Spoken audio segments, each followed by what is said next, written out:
to go, and it's a proper little family. GB News is the people's channel. It's the audience that makes the programme sing. We're giving our viewers and our listeners a voice. I see the thousands of your letters, tweets, emails, you name it, coming in. Britain is broken.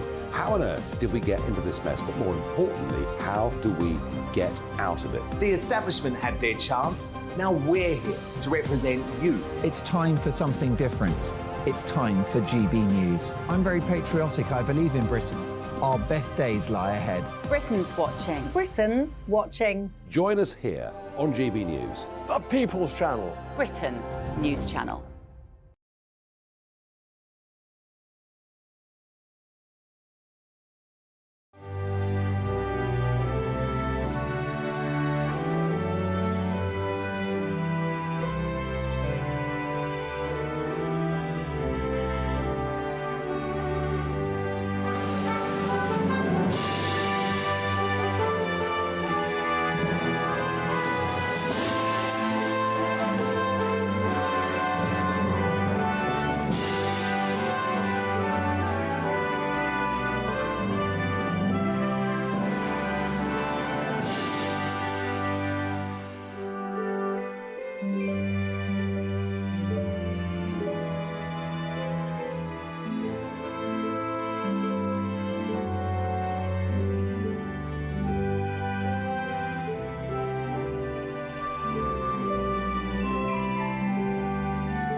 Good morning to you. It's 6 o'clock on Thursday, the 21st of September. Today, the ban on the sale of new petrol and diesel cars will be delayed. So too will the phasing out of gas and oil boilers.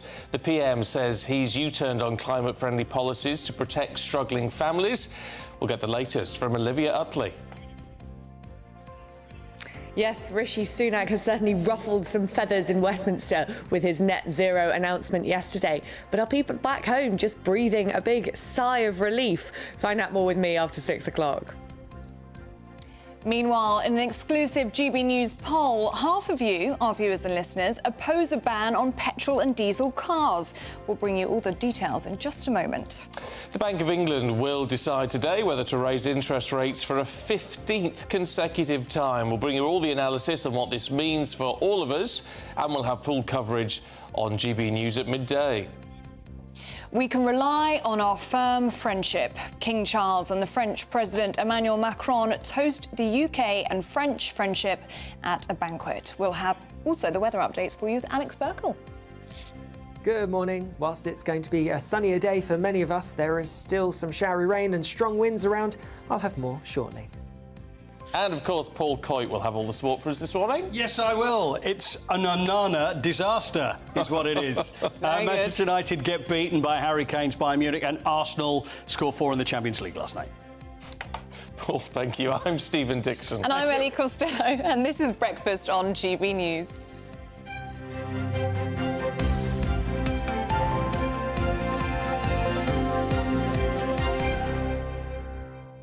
Good morning, good morning, good morning. If you want to always scour the latest headlines in the papers, the Daily Star is not the place to go for the key stories of the day, but it does always provide a good talking point. It's Here you always go. something different. Do you want a flake in it, love? If you remember the old Bodies adverts with Melanie Sykes. Apparently, a bigger head on your pint makes it taste better. And that's according to, as they say, boffins in Japan. So do you like a decent head on your pint, or are you one of those who want no head at all? And how do you feel about head on your pint? When I worked in a pub, I had two sort of bosses. I had the landlord, and then I had his dad, who also worked behind the bar. And Bill, the dad, would always say, "Oh, less of a head on it," because the punters wanted less head. Yeah. And Tony, because it was his business, always wanted a bigger head on it. Yeah, of course. Save money. More economical that way. So there you go. So I could never win, basically, when I was working behind a bar. Well, when I was working in a pub, I'd be doing very well, according to the Daily Star, because I'd always have a really big head on it. Really? Couldn't pour a good pint. Never could. And I did try. It's a skill. It is a Especially skill. with bitter. Yeah. But there you go. If you like a decent head on your pint, let us know. gbviews@gbnews.com. I don't know, I just think it's quite interesting. We should get Melanie Sykes on to talk about We should talk about that. We should look at the art of pouring a pint. I definitely couldn't do it at Guinness. Guinness is the most difficult one. Yeah, we have to let it settle halfway. Let it rest, I know. There you go. It's tricky stuff we deal with this morning. Maybe the Prime Minister could do with a pint after all the hoo-ha of the last 24 hours. I think he probably could. He's delayed the ban on the sale of new petrol and diesel cars from 2030 to 2035. You may think that's good news. Yes, he also wants to delay the complete phasing out of gas and off-the-grid oil boilers. Labour said it would reverse the plans if they got into power. Oh, yes, so we don't know where we're going to stand in a couple of years, do we? But in a press conference yesterday, the PM argued that his priority is to help families struggling with rising costs. The Climate Change Committee have rightly said you don't reach net zero simply by wishing it. Yet that's precisely what previous governments have done, both Labour and Conservative. No one in Westminster politics has yet had the courage to look people in the eye and explain what's really involved. That's wrong, and it changes now. But it cannot be right for Westminster to impose such significant costs on working people, especially those who are already struggling to make ends meet, and to interfere so much in people's way of life without a properly informed national debate. Well, Labour has accused the Prime Minister of being desperate, directionless and trashing our economic future. Yeah, the former Prime Minister Boris Johnson also warned Rishi Sunak not to falter on key climate crisis initiatives. He said the uncertainty would drive up prices for families. Well, joining us now from Westminster is our political correspondent, Olivia Utley. Good morning to you, Olivia. So this is Rishi Sunak's green targets gamble, isn't it? But the question is, will it pay off? Well, yes, Ellie. I mean, it is a bit of a gamble. He was pushed into this position yesterday. News was leaked to the BBC that he was planning to row back on some net zero targets. And because of that, he felt the need to do this emergency press conference on the first day of recess. Cue all sorts of chaos in Westminster. There were people going around yesterday saying that Rishi Sunak had trashed their children's future. We heard Conservatives getting very, very angry indeed. Chris Skidmore, who's a real hawk on net zero, was threatening to send in a letter of no confidence against Rishi Sunak if he went ahead with these plans. That said, I've now spoken to quite a lot of Conservative MPs who actually think that Rishi Sunak did the right thing yesterday and that it was the best speech that he's made so far in his prime ministerial career. They argue that the net zero initiatives that Boris Johnson had put in place was simply impossible to actually carry out. Phasing out gas boilers completely by 2030 would involve the installation of heat pumps across the country, and in some older houses, the technology isn't even yet in place to make the installation of those heat pumps possible. That's why Rishi Sunak felt the need to move on that.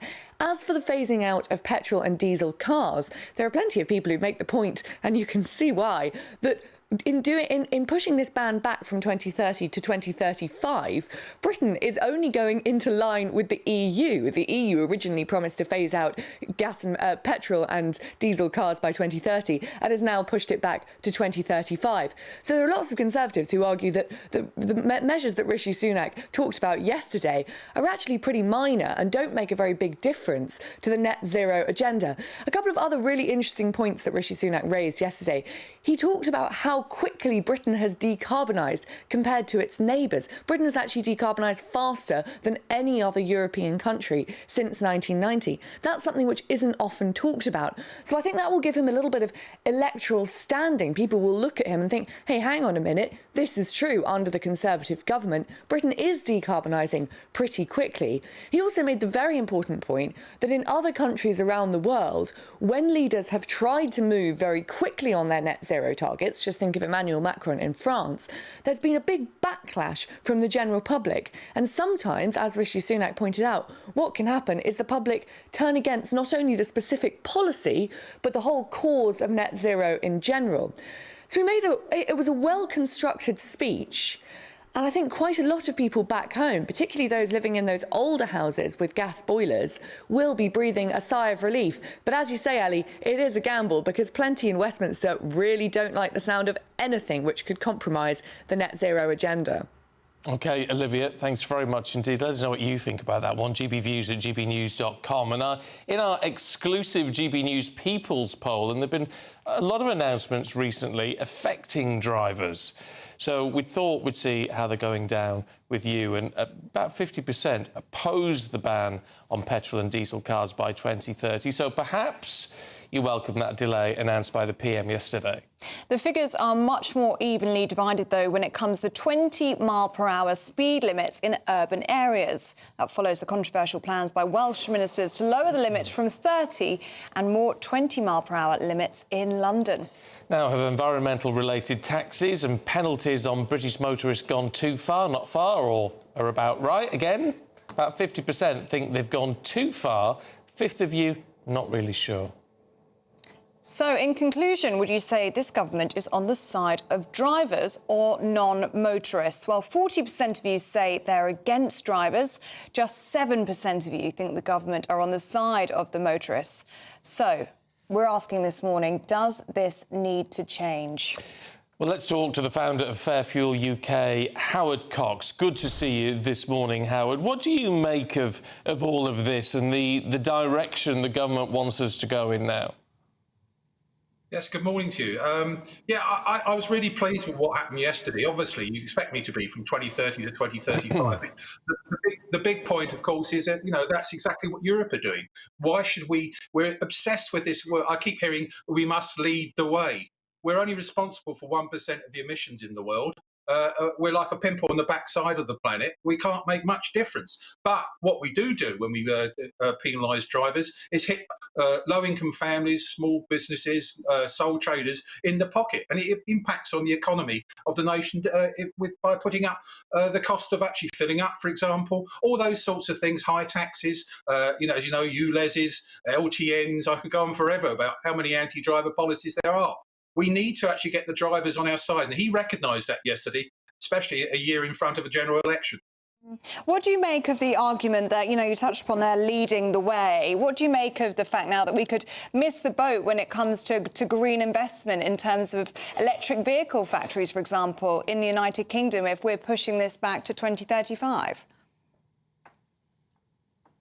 We won't miss the boat. It's a complete and utter... It's typical of the environmentalists and the greenies always wanting to actually say those sorts of things. We're investing huge amounts of money in things. We've got the batteries in the west of for Tatar. We're putting £500 million of taxpayers' money into that.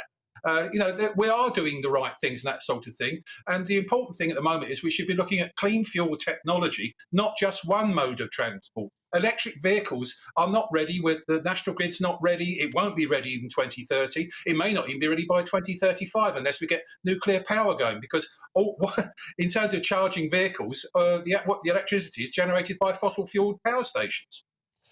What seems, look, strikes me as perhaps a little bit strange is that a lot of car companies, Ford's come out fighting on this one, haven't they, saying they're really disappointed by this announcement because they and others have really geared up for 2030, and of course now that's a moving goalpost. I understand because they were preparing for 2030. You can understand their frustration. But Ford don't make any cars in this country. They only make components. The people don't realise that. There's not one car. The focus has been moved to Turkey, full focus, etc. So bringing it back, to 2035 may encourage them to put internal combustion engine production lines back into this country. It could be a positive benefit. But at the moment in time, I quite understand businesses' frustration, big businesses, because they were told to prepare for 2030. Now they've got to prepare for 2035. Well, Howard, one of our reporters has been out and about talking to people in the street about this. Let's have a little listen to what they had to say. I think it's a right nuisance, a right cheek. People won't be able to afford the electric cars. I know I won't be able to, so I think it's a load of old rubbish. The only thing I feel as a nurse, from my opinion, is I travel all over the country to deliver chemotherapy in patients' homes, and having an electric car is not going to be suitable for me due to the fact that there's not enough stations to top up along the way unless they put loads everywhere, and the mileage that I do is not going to cover my day mileage for an electric car at the moment. Well, I could understand if the government was to put pressure on manufacturers to say, well, you need to make more efficient engines so that they are compliant and so forth. And that would be an easier way of doing it, rather than forcing people who've already splashed out and bought a car, because you're losing, you know, hard-earned money, aren't you, really? Well, Howard Cox, you were listening in across those views. What do you make of them? Well, that's what we're hearing. We've got 1.7 million supporters in Fair Fuel UK. And, you know, to put it bluntly, people just do not trust electric vehicles. They are great technology, but there are other clean fuel technologies. Hydrogen's on its way. And that gap now 12 years instead of 7 years to actually, you know, forcing us not to buy diesel and petrol vehicles is a good news for things like hydrogen, synthetic fuels, fuel catalysts. All these things are available. We don't have to rely on one fuel technology. And let's face it, EVs are very lucky drivers, especially most of them are quite well off. And I think the market's saturated now in terms of that. They don't have to pay tax. They don't have to worry about those sort of things. Fuel duty is huge. We've got an autumn statement coming back up in about 2 months' time. And guess what? I'm hearing fuel duty might be put up. So good old diesel and petrol drivers bear the brunt of that. And we all know what that does to inflation when it goes up. OK, Howard, really good to see you. Thanks very much indeed. I mean, this is certainly becoming a political issue, isn't it? Because it would seem like, especially following the ULEZ argument and all the rest of it, that the Tories have said this is an argument this is a clear political dividing line, and let's work on that. Yeah. And maybe that will pay off. I don't know, but certainly we'd love to know what you think about that. gbviews@gbnews.com. This is Breakfast on GB News. We're on your TV, in your car, on GB News Radio and on your smart speaker too. And if you have just joined us, here is a reminder of our top stories. Rishi Sunak says he wants the public's consent for a more realistic approach to net zero, which eases the burden on British people. The Prime Minister has been criticised by some for making a U-turn on key green policy commitments. Still to come, you visited as a prince but left as a king. The words of French President Emmanuel Macron to describe King Charles as they toasted to UK-France friendship.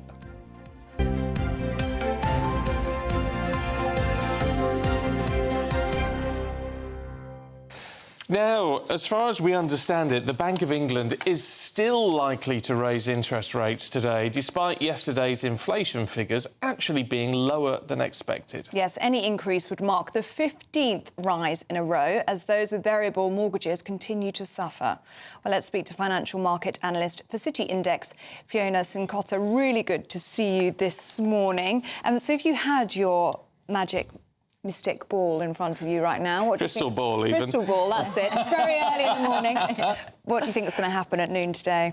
Look, I think the Bank of England are heading for the hardest decision I think that they're going to have to have made for a long time. Heading into the decision, heading into the start of this week, expectations were for a rate hike, and that was it. You know, that's what we were considering. But as you mentioned, after yesterday's inflation data, expectations have changed. There is a softening of tone. Perhaps there is a possibility that they would consider a pause. But I do believe that with inflation still 3 times the Bank of England's 2% target, with oil prices rising, with wage growth still very strong, they will probably go ahead and hike by 25 basis points. The other side... Which would put it to, what, 5.5? That's correct, yes. I mean, the other side to that argument is that inflation is falling, and we've also seen data which is suggesting that the UK economy is starting to slow, and quite rapidly. So we saw GDP data for July showed a 0.5% contraction, which was steeper than expected. We've seen PMI data, which is what we consider to be sort of a business activity gauge, has contracted again in September. So there are lots of signals that we could be heading for quite a deep slowdown in the economy. And the fear, I think, or the concern for the Bank of England would be that they don't want to hike us into a recession. But I think that might be quite a difficult not to do. It's interesting interesting that the Labour Party has put out a press release today saying, I mean, they're blaming it all on they're calling it the Tory mortgage bombshell, which I don't know if is necessarily fair. But they say soaring mortgages are forcing families to cut spending by £11 billion a year. Now, they're using that as an attack tool. But presumably, that's the whole point of raising the base rate, isn't it? To reduce the amount of spending. Exactly. So when you've got high inflation, the Bank of England's main tool is to raise interest rates in order to see households rein in spending, so that so businesses don't borrow as much to expand so quickly. You need to put the brakes on the economy. That's the whole idea. So yes, that's what we've been seeing. Yes, it's painful. I mean, you know, everybody who's had to remortgage or anybody looking for a mortgage knows exactly how painful that is, especially if it's been quite a while since the previous mortgage was taken out. But there are some signs of hope. We do know that we are near the peak rates. Whether it's going to be today, whether it's going to be at 5.5% or even 5.7%, we know we're near, which is good news. 5.75, I don't think it's going to get there. No. I think 5.5 could be peak. Because there is a real concern, isn't there, that the housing market, as a result of all of this, is fragile. I mean, not only for people wanting to buy a new house, but also for the buy-to-let market, where a lot of landlords are selling up because they can't afford it anymore. Yes. I mean, that's where we're seeing sort of, the brunt of the hit is going to be on the housing market. I think housing prices have actually held up pretty well. But when you take into account inflation, actually housing prices have come off quite steeply. But I think we are, as I said, seeing some signs in the mortgage market that things could be starting to improve. We've seen two-year fix come under 4% for the first time in several months. We've seen a 5-year fix come in under 5% for the first time in several months. So we're not there yet, but there is definitely light at the end of the tunnel.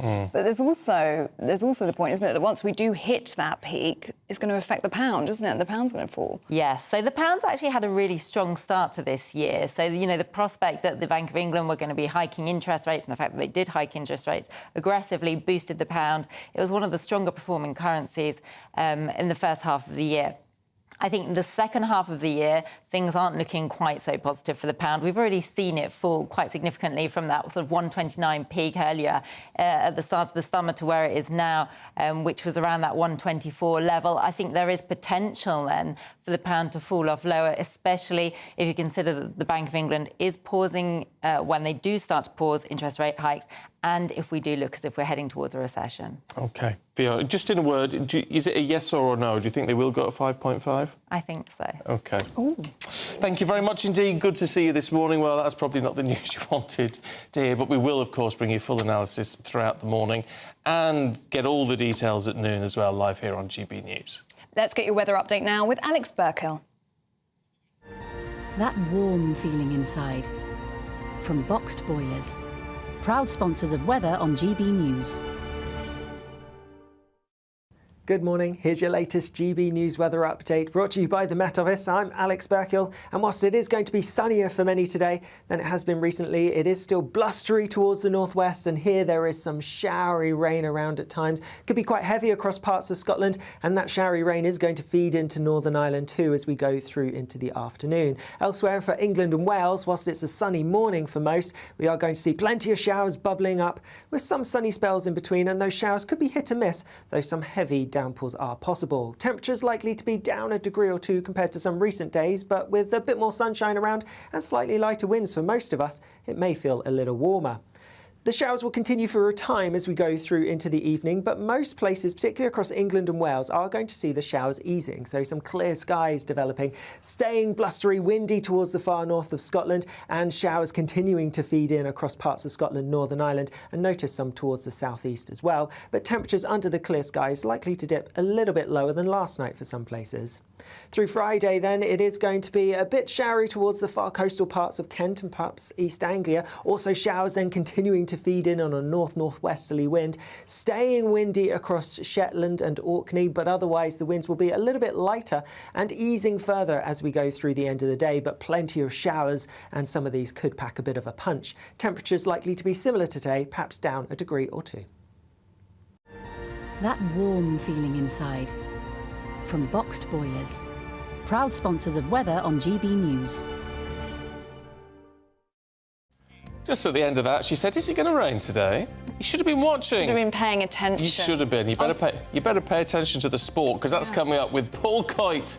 He's got the latest, including Man United's defeat against Bayern Munich in the Champions League.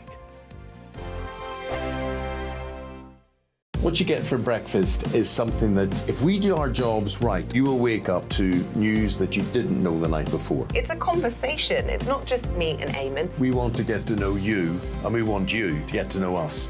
From 6, it's Breakfast with Eamonn and Isabel. Monday to Thursdays on GB News, Britain's news channel. Join me, Andrew Pearce and Bev Turner, Monday to Thursday, 9:30 a.m. Who benefits from that? Not the British public. And on Fridays, join us, Tom Harwood and Ellie Costello from Britain's Newsroom. That's what you get with this show. That's fantastic. If it's happening, we're talking about it on Britain's Newsroom. GB News, Britain's news channel. Nightmare commute. Kick it up a gear with me, Patrick Christie's, at Drive Time, 3 till 6 p.m, Monday to Friday on GB News Radio. You can listen online and on DAB+, on the smart speaker app and on the GB News app. And if you've got an Alexa, all you have to say is, "Alexa, play GB News." We're also on TuneIn and the Radio Player apps. From the school run to rush hour, get revved up with me, Patrick Christie's, on GB News and GB News Radio. People in Britain, they love free speech, but they also love fair play. I don't care if I'm speaking somebody from a trade union, from the Labour Party, somebody from the SNP. And I think the viewers like to see that actually we can challenge one another, but in a positive way.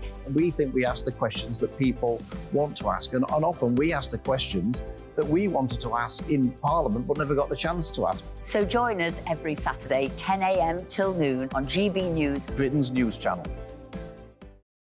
Every Sunday from 11, join Michael Portillo. There will be topical discussion, looking at the week before and the week to come. So kick back and relax at 11 a.m. on Sundays on GB News with me, Michael Portillo. GB News, the People's Channel, Britain's news channel.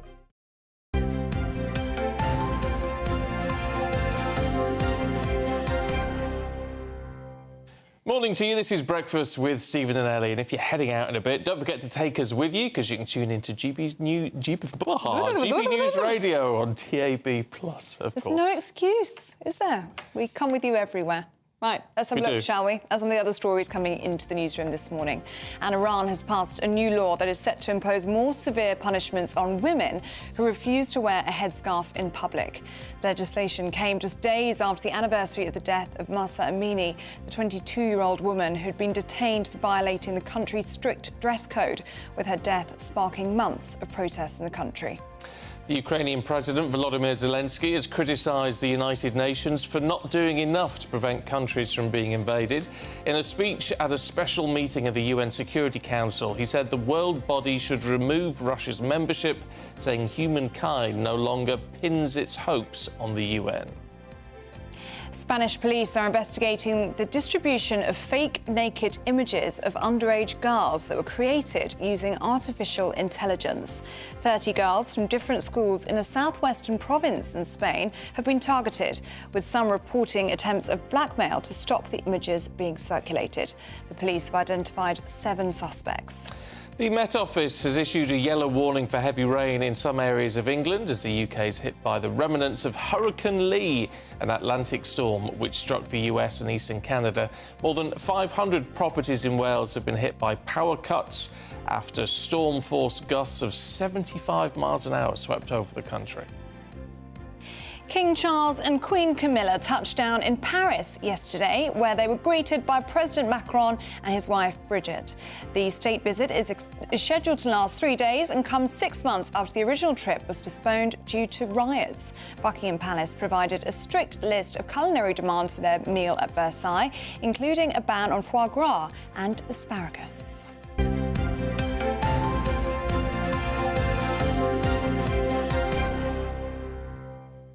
Paul Coit is here to answer all the important questions. Why would you ban asparagus, Paul? I have no idea. I'm more worried that the fact that Arsene Wenger was in that picture there. That was the thing that started getting me. Did it? He was there, wasn't he? He was, yeah. He looked a bit nervous, I thought. Yes, I think so as well. I think it's probably the North London derby coming up. He's feeling a bit nervous about. That's probably, it was just early. Sorry, asparagus? Out Why? of season. Out of season. What, Really? So they don't want it shipped over? He didn't want or it something? shipped over. He's an environmentalist, isn't he? You know, I don't want to lower the tone at this time of the morning, but you know where I'm going with the asparagus thing. No. Is the smell that it creates later on. Oh, yes. It's very bizarre, isn't it? Very I've never odd. quite understood why. No, I don't know. But there you go. That's maybe a... Is this not a sports question? No, maybe not. I'll tell you what. Should we talk about Harry Kane? Well, we can talk about Harry Kane. There's oohs and ahs that come from the gallery from Manchester United fans. But Bayern Munich beat Manchester United 4-3 yesterday. And I've got to be honest with you, it could have been a lot worse. It could have been a lot worse. It sounds a lot closer than it was. Andre Onana, the Manchester United goalkeeper, very good with his feet. We're still not sure about his hands, although that's his job. Did rather fall on one as the ball came in and the ball went underneath him. It was a bit of a howler, but Bayern scored 4. They hit the post twice. It just could have been a lot worse. Manchester United got some late goals. So, I mean, 4-3 sounds OK, but how far United are going to go in this competition remains to be seen. Arsenal doing well, though. Yes, Arsenal are doing well. Arsenal, and good for Arsenal. 4-0. No, Arsenal, seriously, in the Champions League. It was PSV Eindhoven. By the way, can you remember what P and PSV stands for? Because they are for the Netherlands. Eindhoven is the home of Philips, and it's Philips like sporting something or other, but it's a sporting club. So that's where PSV Eindhoven comes from, because it was the sporting club of Philips, the manufacturers. So we're not sure what the V is. It's Verwursting or something, Verwursting or something like that. But PSV, it was a very good, I mean, it's probably a soft landing, we'll say, for Arsenal. You can't fault it. 4-0, very good at home. So good stuff for them in the Champions League. They're back after 6 years. And one more, and I want to mention Real Madrid, who played Union Berlin and won 1-0 yesterday, and Jude Bellingham. Now, Jude Bellingham, there he is, 20 years, that's him playing for England, but 20 years old. He is an unbelievable footballer. That's it during the England days. That's not him playing actually last night for Real Madrid. But scored right at the end, and everybody loves him. He scored 6 goals in 6 for Real Madrid, and this kid is just the real thing. And as long as he keeps his feet on the ground and reaching for the stars, as Casey Kasem said many years ago, he'll do absolutely fine. You're getting all philosophical. Do you remember that? Keep your feet on the ground and reach for the stars. Philips Sport Verenging. Exactly as I said. Yes, exactly. But I think you'll find with more Netherlands fluency, I said it. Honestly, you should do a comedy act. What do you mean? The thing is, what is worrying is that I'm completely serious about everything I do, and all you do is point and laugh. I know, it's very unnerving. Do you like a decent head on your pint? Yes, I do. What has this got to do? They have those at PSV? No, nothing to do, but apparently it makes it taste better. But Colin says if you serve a pint in the Midlands that is flat, it will be returned. It's the best bit. Really? Is that right? There's nothing worse when you get it's all head there, and you've got to get it right, haven't you? Very, very upsetting. Can you pull a good pint? Of course I can pull a good pint. Yeah, right. Isn't it all in the little turn of the glass and then just bring it around? I think it is. There's an art to it. Yeah. Unlike many footballers, I don't have a bar at my house. Oh, I'm surprised at that. Although I'm sure you do, Stephen. No, I don't know. OK, fine. Do you know what? That's not a bad idea, though. Not a bad idea. On that note, get off. Thank you very much. See you By the way, hour. Billy Foster, the most famous caddy in the world, will be with us just after 8 o'clock for the Ryder Cup. And we've got lots of questions about bags. Yes, we have. We've also got lots of questions about the actress Kate Hudson, who's trying an odd therapy in a new brand deal with a famous Do Anything for Money. We're going to be talking about that and other stories in the papers and elsewhere in Headline Makers. That's next. The Live Desk with me, Mark Longhurst. And me, Pip Thompson. It's here Monday to Friday on GB News. From midday, we'll bring you the news as it breaks, whenever it's happening and wherever it's happening, from across the UK and around the world. Refreshing, feisty, but with a bit of fun too. If it matters to you, we'll have it covered on TV, radio and online. Join the Live Desk on GB News, the People's Channel, Britain's news channel.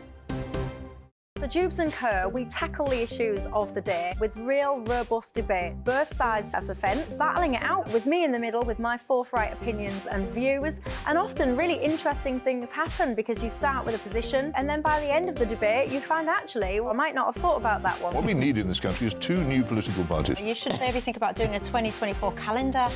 I'm Michelle Dewberry and I'm keeping you company right through until 7 o'clock this evening. GB News, the People's Channel, Britain's watching. Monday to Thursday, 9 p.m. till 11 p.m. Join me, Dan Wootton, for 2 hours packed full of unfiltered opinions, unique takes, and fiery debates. I guarantee you blockbuster guests and exclusive reporting with no spin, no bias, no censorship. I think there is a culture of collusion, quite frankly. And no reason to go to bed. That's Dan Wootton tonight on TV, radio, and online. Monday to Thursday from 9 p.m. till 11 p.m. only on GB News, Britain's news channel. In a world of dull and predictable radio and TV shows. Oh, hi. On Mark Dolan tonight, we've got big guests. We drill into the big stories of the day. The show adds up to a brilliant listening and viewing experience. Mark Dolan Tonight is the most entertaining current affairs show ever, and that's a fact. That's Mark Dolan Tonight, Friday, Saturday and Sunday from 9. Only on GB News, Britain's news channel.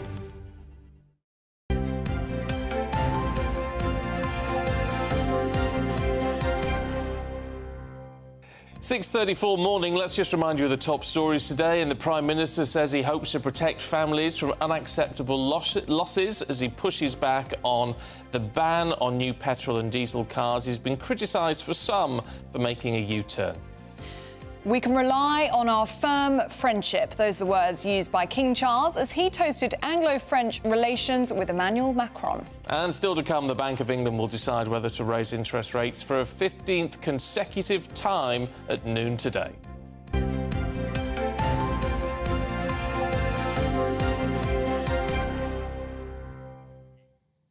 Should we have a look at the front pages? Let's. Yeah, the front of the Times.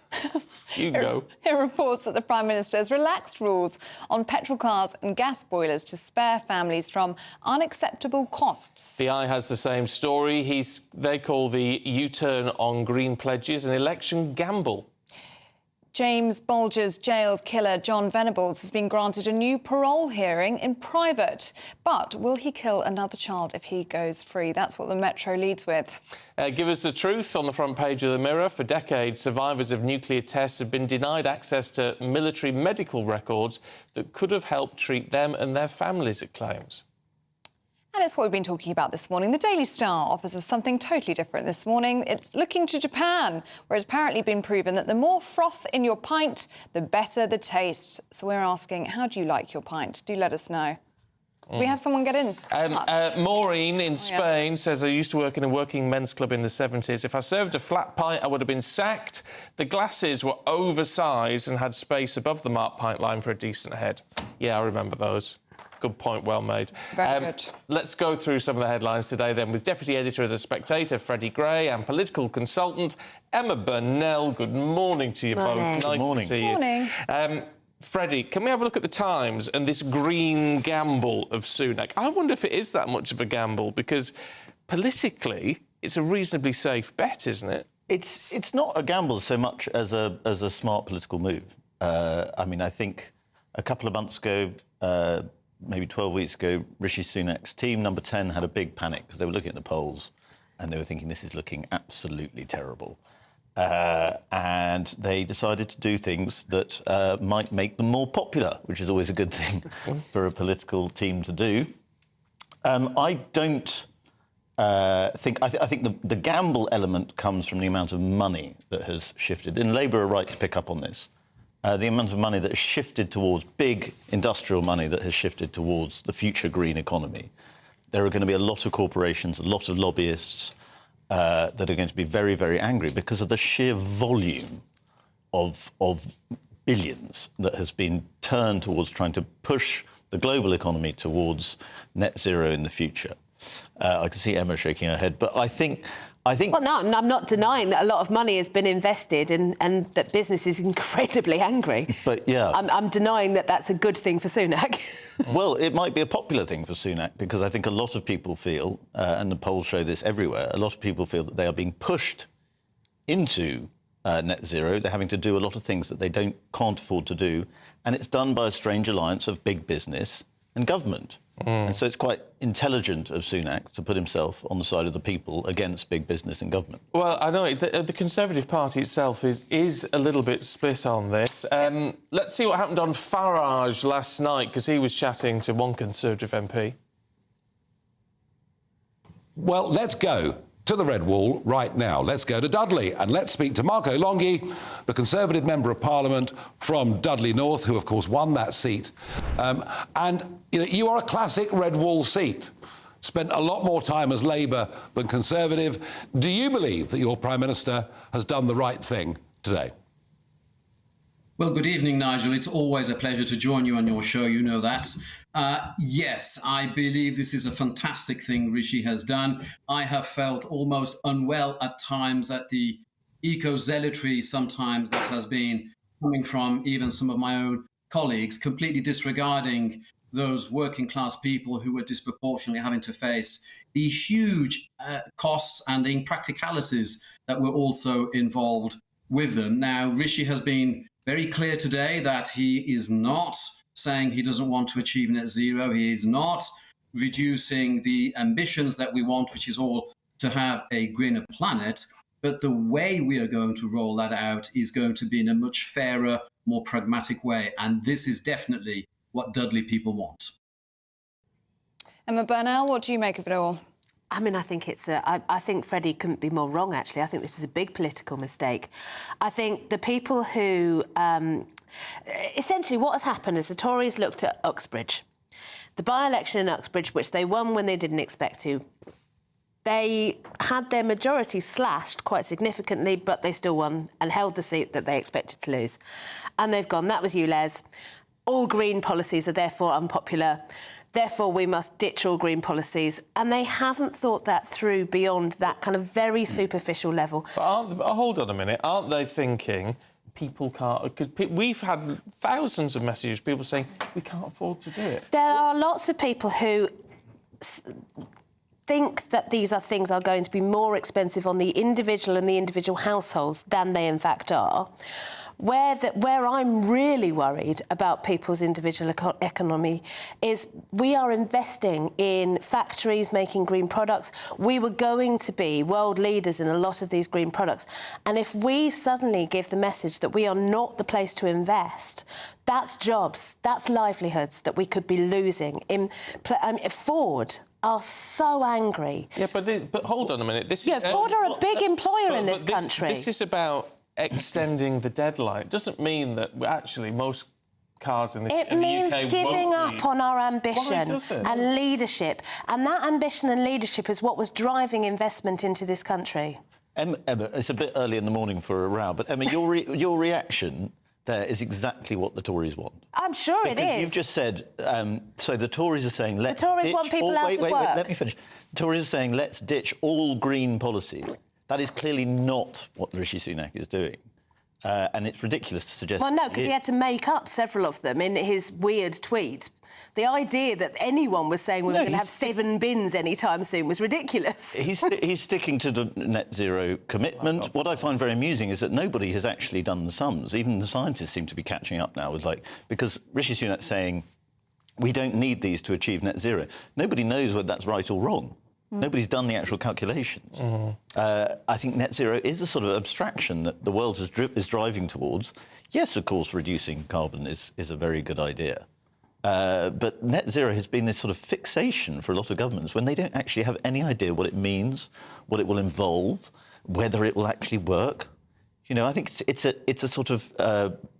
it's a kind of fantasy that a lot of big business and governments have got behind with noble aims, but with no real practical thoughts as to what it will mean. What do you make of Zach Goldsmith then questioning Rishi Sunak's mandate for all of this? I mean, this was a promise in the 2019 general election. Boris Johnson isn't happy either. There are Green Tories. There's a Green wing within the Tory party. They don't tend to do very well in seats that are difficult to win. Zach Goldsmith's very good proof of that. I think he's pretty much out of the party now, and he is. He said he's going to vote Labour at the next election, and. Again, it's not bad for Rishi Sunak if Zach Goldsmith, who's not a popular figure, is seen to be attacking him from the sides. I mean, Tories are fighting over this. This has torn the party and divided parties is not a good look for an electorate. Electorates don't like divided parties. Certainly, Labour found that out during the Corbyn years. But this is this could well tap into something that people can get behind. If it's a dividing line, that's the point. It's a dividing line, absolutely it is. Whether it's the one that's going to make up their 20-point deficit, I'm sceptical. Can we just quickly have a look at the Metro on the Bulger killer, John Venables, who has got a new parole hearing? Yeah. Oh, this is so hard, isn't it? I remember so well when that happened and when the two young lads were taken to jail. And there's that human part of you that just wants to tear them limb from limb. And, of course, the mother of Jamie Bulger and that poor woman will never forgive. And why would she? Why would anyone? Then we have the parole system, which has to be taken out of, it's not about revenge. It's whether this John Venables has a chance to rehabilitate and go back into society, and that's for a parole board to make a reasoned judgment on. Which is why I find the headline odd: "Free him and he'll kill a child again." Well, that's what she's saying. And look, and as you say, we understand her position, but that's for the parole board to decide. Exactly, and this is the problem. We don't. It's not a vengeance system; it's a justice system. And while, of course, any parent would just want to have vengeance, that's not how the court system works. Yeah. OK. It's a fair point. If you've got any views on that, let us know. Whether he'll be granted parole, of course, we shall just have to wait and see, and when and if we find out, because obviously his identity is protected for various reasons. It's just such a relentlessly miserable story. Yeah. It is, yeah. It just goes... what do you do about children who commit truly horrific acts? There's no good answers. Yeah. No. It's a really difficult moral question, isn't it? Do let us know what you make of that story. gbviews@gbnews.com. This is Breakfast, and we're on your TV, we're in your car on GB News Radio, and on your smart speaker as well. And if you've just joined us, let's just remind you of the top stories. Rishi Sunak says he wants the public's consent for a more realistic approach to net zero, which eases the burden on British people. But he has been criticised by some for making a U-turn on key green policy commitments. You came as a prince, but you left as a king. The words of Emmanuel Macron to describe King Charles as they toasted to renew Anglo-French relations, which I think is a bit odd, because he didn't come as a prince. He arrived as a king. Yeah. And there's Mick Jagger, for some reason. That was quite fun. I quite enjoyed seeing Mick Jagger. Still to come, an exclusive GB News poll has found that half of you, our viewers and listeners, oppose a ban on petrol and diesel cars. So we're asking, have environmental taxes gone too far? We're going to debate that at 7:30.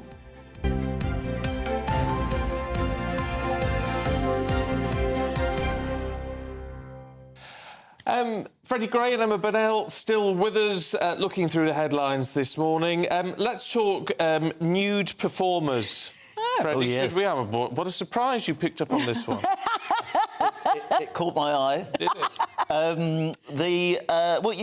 Modern art is meant to make people feel uncomfortable. That's often seen to be a good thing. Is that the thing? And Marina Abramovic is a Serbian artist who's been doing this for a long time, sort of stunt art that makes people feel nervous, and it often involves the human body. I'm not against that, per se. No? This is... No. Well, no. I mean, ours is always fixated on the human body. Yeah. But this one is odd. It will open this weekend, and visitors will have to squeeze in between two naked people as they come in. And it seems extraordinary in this age where everybody's extremely, delicate about sexual propriety, like Me Too and so on. that you can have an event where you force people to walk in between two naked people, so much so they have to squeeze past them. How is that? Oh, there you go. It really is a tight squeeze as well, isn't it? Yeah. What happens if how is he, that art? Just don't go there. Do not go there. I mean, it's the obvious question. I guess, Freddie, though, you'd have to consent before you squeeze through You them, should be wouldn't signing you? a form. You'd have before to you do sign that, something, I think. Yeah. See, this what day and worries me age. slightly more is that the part of this exhibition is three women. I don't know if these are naked or not, but they're sitting for 24 hours a day over 12 days, only drinking water. How is that art? That's what I want to know. I mean, it sounds like a great diet. I could do with that before the play goes on in November, lose a stone. But yet they are, look, I'm an old school person. I love my sort of Renaissance art, a bit pre-Raphaelite, you know. But each to their own, obviously, but I do worry in terms of the consent issues around. I mean, it's just... Consent issues? Well... Around what? These two models are probably not getting paid a great deal to sit there in the nuddy, and they're going to get groped. They are going to... People are Maybe they want to do it for the art. Maybe they do. Maybe they're fully invested. And obviously, anyone who goes in through them knows what they're getting. So they know that they're going to be brushing up against naked people. So it's less the people going in that I'm concerned about, more the... Well, they've consented to... No, you see, I don't buy the consent argument. It all just feels a little bit icky to me. A little... I mean, it's not like... I'm not talking Russell Brand. It's not that kind of lack of consent. But it is like... Hold just on. a bit Allegedly, icky. Allegedly, yeah. It's just all a bit grim. I reckon they might get some real wrong-uns who just love it and keep coming back through. Yeah, I was just thinking that. You get some people who just can't... Yeah, that says a lot about you, Tom. So I wrote a piece a while ago about consent in immersive theatre, because immersive theatre is really interesting and it's very, very interactive and quite often very flirtatious. And also, an awful lot of the money in immersive theatre comes through the bar. Yeah, well... And that is a really dangerous combination. They have to be really, really conscious that their actors have to be protected and not groped, because people always think that, oh, Gatsby's flirting with me. No, he's doing his job, you know, he's a great actor. Well, let us know what you make of that. I'm not too sure I'll be paying a visit. No, I won't be going. No. But only because I have no issue with the human form being on display. I don't care about that. What I care about is the fact that I don't see how this is art. Well, what I find tedious is that it also includes a naked woman pinned to a cross. And I think the crucifix stuff, it's been done in every single format, and it's always meant to be shocking. Yeah, when was the Robert Mapplethorpe? It was like the 90s, wasn't it? Well, exactly. So, I mean, I think, well, you know, a lot of people think that's not shocking. That's just quite tiresome, and it's like sort of... It's like a teenager pretending to do something that isn't really outrageous. Well, let's have a look at something shocking then, should we? And this is Kate Hudson, who is decided to take on some weird trend or something. A baffling trend, as far as I can tell. The lasers and light solutions. I mean, it feels all a bit goop. Goop as in... oh, Lord, who's that? That is Kate Hudson. But why has she got an octopus in her head? She's mocking, I believe, the online sort of advertising tendency to push towards viral trends. And this is in order to promote something called ALMA, which is a laser light-based radio frequency... I'm reading this out. Radio frequency, plasma and ultrasound technology. And so I think it's sort of mocking the fad for online fads. Except that's... I mean, she's basically selling something through an online fad, so I'm sorry, I'm not buying it. Literally. It's clever marketing. Do you think? No. I can't back that up. And apparently there's another one with a... She's got a bird's nest on her head, like quite literally with a dove in it. Yeah. See, what drives me mad about this is it's selling everything through advertising and celebrity. I guess it's always gone on. But the idea that, does this work? Maybe not. I mean we're expected to go along with the trend, aren't we? That's the problem. Well, and also, more than that, why are we spending so much money rather than just going, you know what? I'm 48 now and I look it and that's OK. You know what? Isn't that a better way? 48? I am 48, yeah. You do look very good. You look great for 48. Thank you very much. Would you have a bit of this Alma light-based radio frequency? Well, you're probably getting it now. Well, yeah, I might well be. Who knows? But no, I'm going to age disgracefully, and I'm quite happy with that. Yes, I quite like the idea of that. I mean, look, you have to look decent for this job. You came around the house the other day. I did, yeah. Finally got me round. And I did not look like this, ladies and gentlemen. Oh, you look lovely. It looked like a right state. We were wearing the same, actually. We were in jumpers, our jeans, trainers. Yeah, Very neither commercial. of us had had a shave. It's exactly Stop. the same. Well... after that, we could do with a quick pint, Freddie. Yes. The Daily Star. Do you want a flake in that, love? Well, is a frothy head more delicious? Some boffins in Japan, according to the Daily Star, have said that it is more. A pint of beer is more delicious with a very large frothy head. Apparently, this is because the taste concentrates in the bubbles, in the foam. Yeah, I can sort of get that. That's the science part. We've always been told it's a bad thing. I've always thought it was a bad thing. Yeah. Also, because you feel like you're being ripped off. Yes. When you Yes, but as Maureen, I beg your pardon, in Spain points out, and I'd forgotten this, the pint glasses, they have a line, don't they? They have the pint line, and then the head you put above that. So there's room in the glass for a head. Do they all have that? Well, they always I've used definitely to. seen it, yeah. Yeah, they used Does to. it depend on the type of beer? Because if I drink beer, it tends to be lager, which I just want it to be, fizzy and very little head. But I can see that if you're drinking an ale or a stout, you do want a decent head on it. Yeah, pint of bitter, you want a decent head on it. Guinness. Yeah, oh, maybe that's a point. Guinness is essential. You have a... Guinness is very difficult. That's not... Well, the cans of Guinness have those little things in to deliberately give it head when you pour it. I'm just always impressed by anyone, also with coffees, anyone who can do the art. Oh, yeah, absolutely. That's so level's clever. Very... You both said earlier you worked in a pub. Could you do a shamrock? A shamrock on a pint of Guinness? No, I couldn't do. No? Could not do a I shamrock. couldn't even pull a pint, Freddie. That's the one job I've never done is barmaid. I was waitress, but not barmaided. No. Well, I got moved I'm always the on other to side. I got moved onto the floor to be a waitress because I was useless on the bar.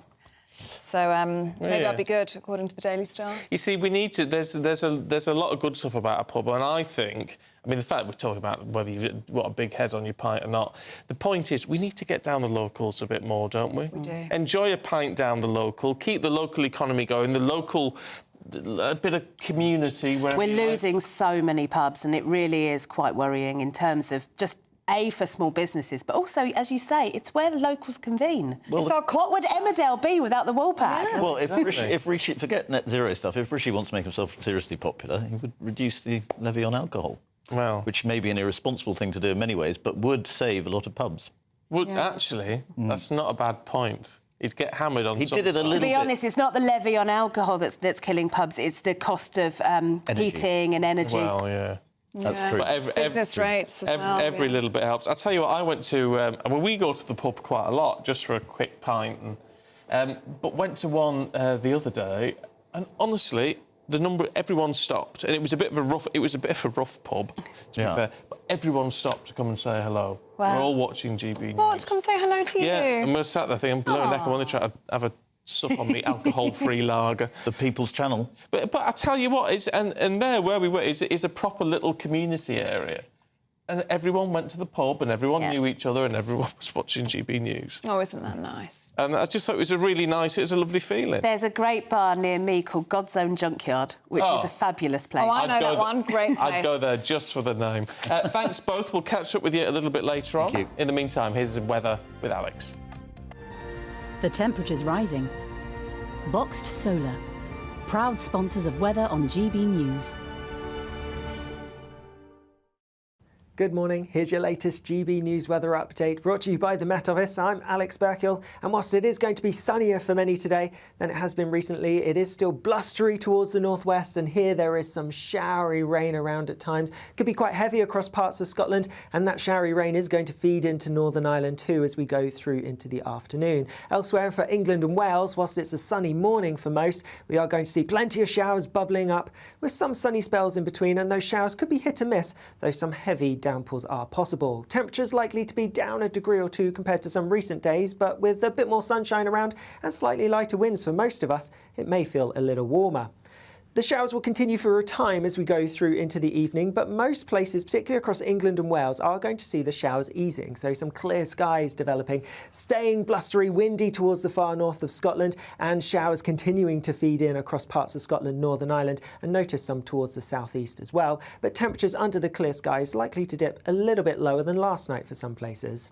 Through Friday then, it is going to be a bit showery towards the far coastal parts of Kent and perhaps East Anglia. Also showers then continuing to feed in on a north-northwesterly wind, staying windy across Shetland and Orkney, but otherwise the winds will be a little bit lighter and easing further as we go through the end of the day, but plenty of showers, and some of these could pack a bit of a punch. Temperatures likely to be similar to today, perhaps down a degree or two. The temperature's rising. Boxed Solar, proud sponsors of weather on GBNews. Let us know what you make of Rishi Sunak's net zero U-turn. Viv says it's excellent from Rishi Sunak. He showed strong leadership at last. But Alan says, get real. We've just farmed all of our manufacturing out to East Asia. Well, let us know what you make. We're going to be talking about that just after this. GB News, unlike other broadcasters, isn't obsessed with the London-Westminster bubble. We think there's a nation beyond the M25, and that's why we talk about the issues that matter across the land. Join me on State of the Nation, 8 to 9 o'clock, Monday to Thursday, on GB News. Daisy's listening, and you should too. Now then, Lee Anderson here. Join me on GB News on my show, The Real World, every Friday at 7 p.m. I'm not eating bloody cat. Are you Delicious. mental? Put your mouth. OK, here comes a train. Reminds me of the scene in Singing in the Rain. Adam, is that a good one? Whoa! Join me at 7 on GB News, Britain's news channel.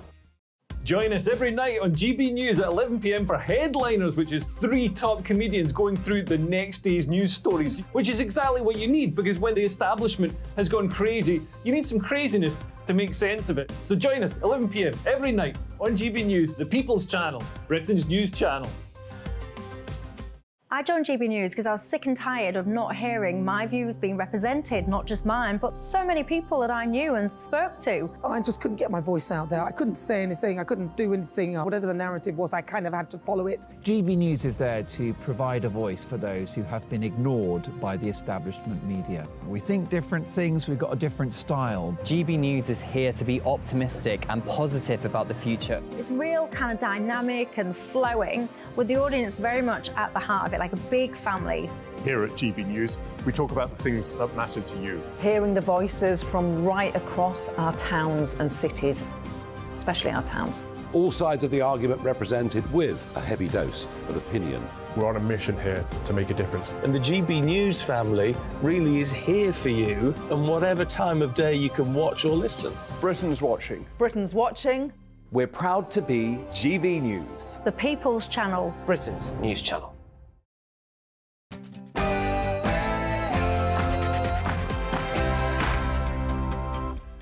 Good morning to you. It's 7 o'clock on Thursday, the 21st of September. Today, the ban on the sale of new petrol and diesel cars will be delayed. So too will the phasing out of gas and oil boilers. The PM says he's U-turned on climate-friendly policies to protect struggling families. We'll get the latest from Olivia Utley. Yes, the Prime Minister has well and truly reignited the Tory civil war in Westminster with his net zero announcements. But what will they mean for you back at home? Meanwhile, an exclusive GB News poll, half of you, our viewers and listeners, oppose a ban on petrol and diesel cars. We'll bring you all the details in just a moment. All eyes and ears on the Bank of England at midday. Will interest rates go up, down, or just stay where they are? There are hopes things could be looking up for borrowers. We can rely on our firm friendship. King Charles and Emmanuel Macron exchange warm words at a banquet to describe renewed Anglo-French relations. Our correspondent Cameron Walker is covering the royal engagement in Paris. After a magnificent state banquet at the Palace of Versailles last night, today King Charles will do something no British monarch has ever done before. Find out shortly. Oh, I'm intrigued. Let's find out as well what's going to happen with the weather for you today with Alex. Good morning. Whilst it's going to be a sunnier day for many of us, there is still some showery rain and strong winds around. I'll have more shortly. And Paul Coit is going to be here with all the sport, aren't you? Yes, I will be. Manchester United lose, Arsenal win in the Champions League. The Premier League clubs will be meeting today to discuss more football on TV, which my wife is going to be over the moon about. And also, with this wet and windy weather, there's a sport that embraces it. And I will discuss it with you. Oh, look forward to that. Yes. Paul, thank you. I'm Stephen Dixon. And I'm Ellie Costello, and this is Breakfast on GB News.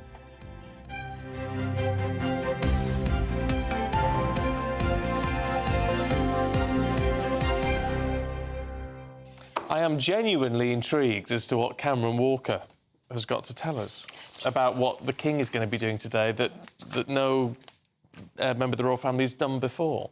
Because I literally have no idea. Often we sort of know and we sort of pretend we don't. I have no idea what he's talking about there. He's got a surprise up his sleeve. Yeah. He does look very bright-eyed and bushy-tailed. He's been in New York, you know, now he's in Paris, so he's been very busy, has our Cameron. Never stops. And he's still smiling. Isn't he good?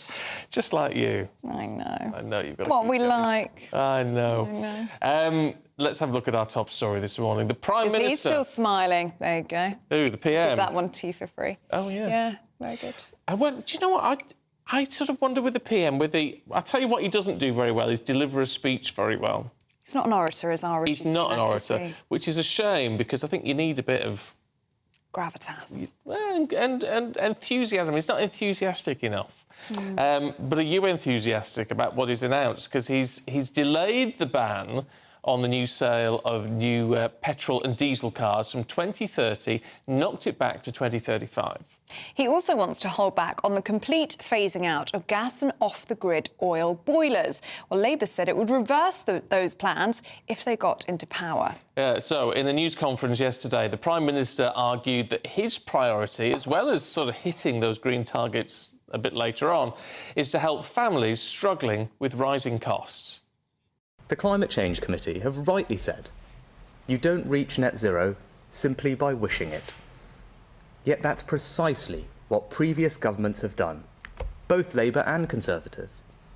No one in Westminster politics has yet had the courage to look people in the eye and explain what's really involved. That's wrong, and it changes now. But it cannot be right for Westminster to impose such significant costs on working people, especially those who are already struggling to make ends meet, and to interfere so much in people's way of life without a properly informed national debate. Well, Labour has accused the Prime Minister of being desperate, directionless and trashing our economic future. And the former Prime Minister, Boris Johnson, has also warned Rishi Sunak not to falter on key climate crisis initiatives. He says uncertainty could drive up prices for families. Well, joining us now from Westminster is our political correspondent, Olivia Utley. Good morning to you, Olivia. Well, Rishi Sunak has certainly ruffled some feathers with this in Westminster, hasn't he? Well, he absolutely has. To Rishi Sunak's critics, this announcement constitutes rowing back on the UK's environmental pledges. They worry that the UK will no longer be a global green leader as it has been so far. Labour saying that he's trashed Britain's economic future, that there's so much uncertainty for families. Boris Johnson, the former Prime Minister, weighing in too. That said, to his allies, this is a very sensible and proportionate measure. There are lots of people who've been arguing in Westminster for a long time now that the phasing out of gas and oil boilers in particular is just not feasible. Lots of houses in the UK were built in the 1800s, and the technology isn't actually yet in place to carry the sort of hydrogen that would be needed to fuel heat pumps into those homes through these very, very old pipes. As well, there just isn't the number of people needed to be able to install heat pumps. So there's been a lot of worry about this sort of bubbling under the surface in Westminster for a while now. And lots of people are breathing a really big sigh of relief that Rishi Sunak has taken those targets back just a little bit to give people a bit of breathing room. As for the ban on diesel and petrol cars moving back from 2030 to 2035, Lots of Rishi Sunak's allies point out that actually this just brings Britain back into line with the EU. The EU planned to phase out gas and petrol cars by 2030, realised it wasn't doable and moved it to 2035. So Rishi Sunak is really gaining some friends with this, as well as making some enemies. Be interesting to know what people, when it comes to casting a vote, make of all of this. Olivia, thanks very much indeed. Loads of you getting in touch on that. Bernard in Salford says, I'm a pensioner and was worried how on earth I could afford to pay for a heat pump to be fitted. I can just about manage to pay my gas and electricity bill. I think that's the thing. Heat pumps are going to cost a lot of money. And some people say they're just not efficient enough yet. Do you know what? I think that's a really good point that Bernard's made. I was talking to someone this morning who said just that. They back net zero, they back the eventual aim, but it's the cost. It's the cost right now that they actually can't afford.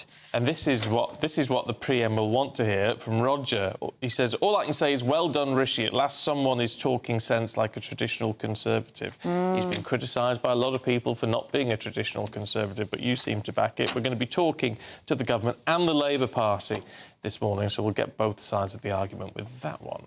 Now, the Bank of England is still likely to raise interest rates today. That's despite yesterday's inflation figures being lower than expected. Well, any increase would mark the 15th rise in a row as those with variable mortgages suffer. But what does our economics and business editor Liam Halligan make it of all? He joins us now. I'll tell you what, Liam, you're at home at the moment, are you? This is going to be one busy day for you. God, it never ends, Stephen, for your resident economics and business editor. A massive day yesterday. Why? Because a new inflation number came out yesterday. Let's have a look at that inflation number. I've got a little graphic for you. In July, during the year to July, inflation was 6.8% in the UK, still many times more the Bank of England's 2% target. There was a consensus before the inflation number yesterday that it would go up to 7.1% in August. Why? Because we had big increases in petrol and diesel prices, the sharpest monthly increases in 23 years, believe it or not, off the back of high oil prices. But when the numbers actually came out yesterday morning at 7 o'clock, it turns out that inflation in August was 6.7%, so down marginally from July. And the government was hugely pleased about that. There was concern that inflation would be rising, but it actually fell. And so now it's all eyes on the Bank of England. At 12 noon, I'll be standing outside what they call the Old Lady of Threadneedle Street, come rain or shine, reporting on the latest decision by the 9 economists who make up the Monetary Policy Committee. And you're right, Stephen, it does seem that even though inflation has fallen, that the Bank of England is likely to implement yet another interest rate rise, the 15th in a row. Back in December 2021, interest rates were ultra low, 0.1%. You could borrow money basically for nothing. They're currently 5.25%, and we're likely to hit 5.5% today. And that will have a knock-on effect, unfortunately, for those with variable rate mortgages and personal loans. I mean, it's a good thing, isn't it, for savers, Liam? But as you say, the brunt of this is going to be felt by the housing market. It's the housing market, Ellie, and it's also business. Most businesses have loans that are on a variable rate. And so this will slow down the economy. And our economy has never really got out of second gear, if you like, since the end of that COVID pandemic lockdown. There's going to be a lot of criticism from the Bank of England, for the Bank of England today, if it does indeed raise interest rates. People like me have been saying for months and months that the Bank of England should have been pausing interest rates, because every interest rate rise they do, and they've done 14 already, it takes up to a year to 18 months to feed through into the economy. And so there's a sense that the Bank of England now is increasing interest rates too much to overcompensate for the fact that a year or so ago it was very slow in raising interest rates and it didn't take inflation seriously. Look, these are difficult issues for any of us to get our heads around. But the reality here is we are likely to see another interest rate rise today, unfortunately. A chink of light, it may be that the Bank of England signals to the market, signals to the rest of us, they do think they have now got their arms around inflation. Inflation is coming down, so they may signal this is probably our final interest rate rise. OK, Liam, we'll catch up with you a little bit later on. For now, thanks very much indeed. Let's turn our attention to France, should we? The King and Queen are continuing their 3-day state visit there today. Today, the King is expected to give a speech in front of the French Senate, while the Queen tours the National Library with the French First Lady, Brigitte Macron. Very nice. Well, the pair will later go to Saint-Denis, which currently hosts some of the 2023 Rugby World Cup fixtures. Well, our royal correspondent, Cameron Walker, has been very busy, and he joins us now from Paris in the rain. Bonjour to you, Cameron. How's it all going down with the King and Queen in Paris? Bonjour, Ellie. He has had a really good reception, actually, so far here in Paris. He was at the Arc de Triomphe yesterday for a ceremony which hasn't happened for 30 years in a state's visit, an official welcome at the Arc de Triomphe. But it is very much the morning after the night before here in Paris. King Charles and Queen Camilla, guests of honour at a magnificent state banquet at the Palace of Versailles, hosted by the French President Emmanuel Macron last night in the Hall of Mirrors. There was some very, very high-profile guests, including Rolling Stones frontman Sir Mick Jagger and actor Hugh Grant. 160 guests in total. Who wants to know what was on the menu? Well, they had blue lobster, French chicken, and a 30-month Comté cheese, among some other delicacies as well. So they certainly weren't going hungry last night. Now, His Majesty delivered a speech at the State's banquet last night, all of which was in French. But just to translate parts of it, he said he was greatly moved by the tributes that Paris and France gave to his mother, the late Queen, because of course it was 1 year ago on Tuesday that Queen Elizabeth II had her state funeral, and he said he was profoundly moved by the gestures of France, including the flying of the Union flag above the Élysée Palace in Paris. He thought that was particularly poignant even. The King did concede, however, that France and British relationships has never quite been straightforward, but spoke of the really strengthening of ties between Britain and France, because that is the whole point of a state's visit, really. It's on advice of a Foreign Office as to why the King and the Queen decide to come on a state visit to France. And the Foreign Office spokesperson says it can really have a huge impact on a trading relationship. And in a post-Brexit world, perhaps the British government thought it was a good idea to send King Charles and Queen Camilla to France. Now, as for today, I'm stood outside a very noisy French Senate because of the street cleaners making it all nice for King Charles's arrival.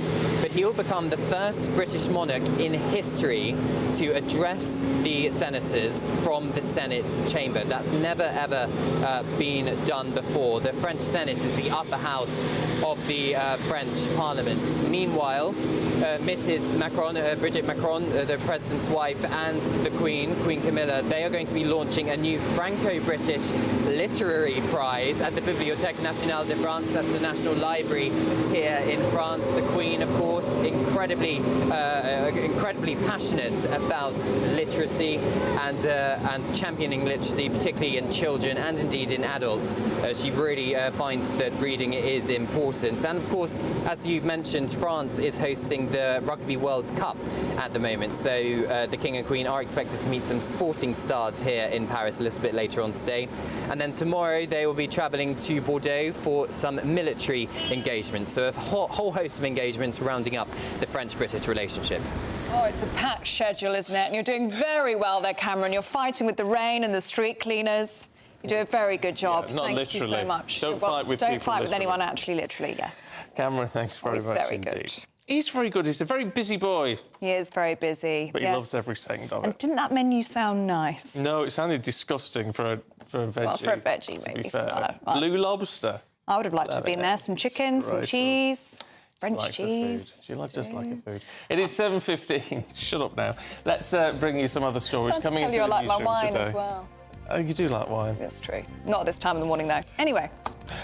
Iran has passed a new law that's set to impose more severe punishments on women who won't wear a headscarf in public. It comes just days after the anniversary of the death of Mahsa Amini, a 22-year-old woman who'd been detained for violating the country's dress code. Her death, of course, sparked months of protest. The Ukrainian President Volodymyr Zelensky has criticised the United Nations for not doing enough to prevent countries from being invaded. In his speech at the special meeting at the UN Security Council, he insisted the world body should remove Russia's membership, saying that humankind no longer pins its hopes on the UN. Spanish police are investigating the distribution of fake naked images of underage girls created using artificial intelligence, apparently. 30 girls from different schools in a southwestern province in Spain have been targeted, some reporting attempts of blackmail to stop those images being circulated. Apparently, police have identified 7 suspects. The Met Office has issued a yellow warning for heavy rain in some areas of England as the UK is hit by the remnants of Hurricane Lee, an Atlantic storm which previously struck the US and eastern Canada. Over 500 properties in Wales have been hit by power cuts after violent storm-force gusts of 75 miles per hour swept across the country.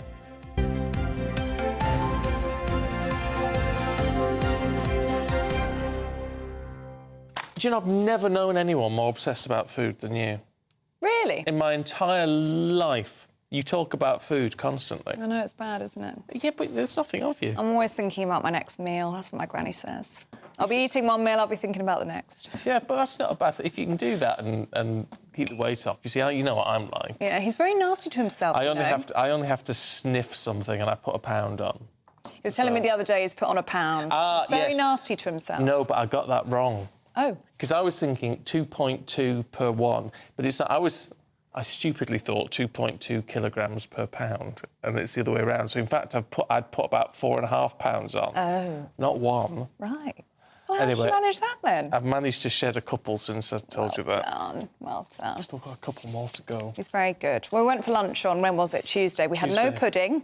No pudding, no. We did have a starter, though. You didn't finish it. What, my pudding? No, you didn't have a starter? pudding. No, your main. Main, yeah, true. You see, it sounds Sorry, let she you down. talks about food, she thinks about food, but she doesn't eat that much. That could I be do it. try. I do try. Whereas I shovel it in like there's no tomorrow. Oh, stop. No, we do love it.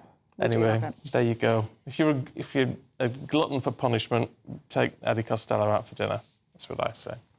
Let's get a check on the weather for you this morning. Here's Alex. A brighter outlook with Boxed Solar.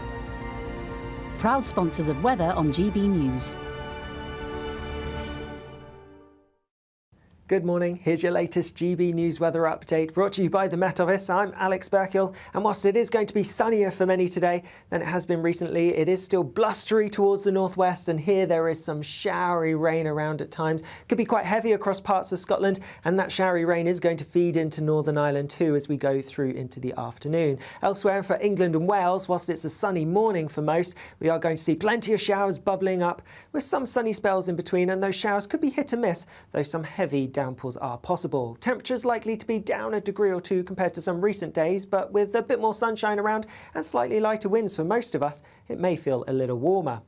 The showers will continue for a time as we go through into the evening, but most places, particularly across England and Wales, are going to see the showers easing, so some clear skies developing, staying blustery, windy towards the far north of Scotland, and showers continuing to feed in across parts of Scotland, Northern Ireland, and notice some towards the southeast as well. But temperatures under the clear skies likely to dip a little bit lower than last night for some places.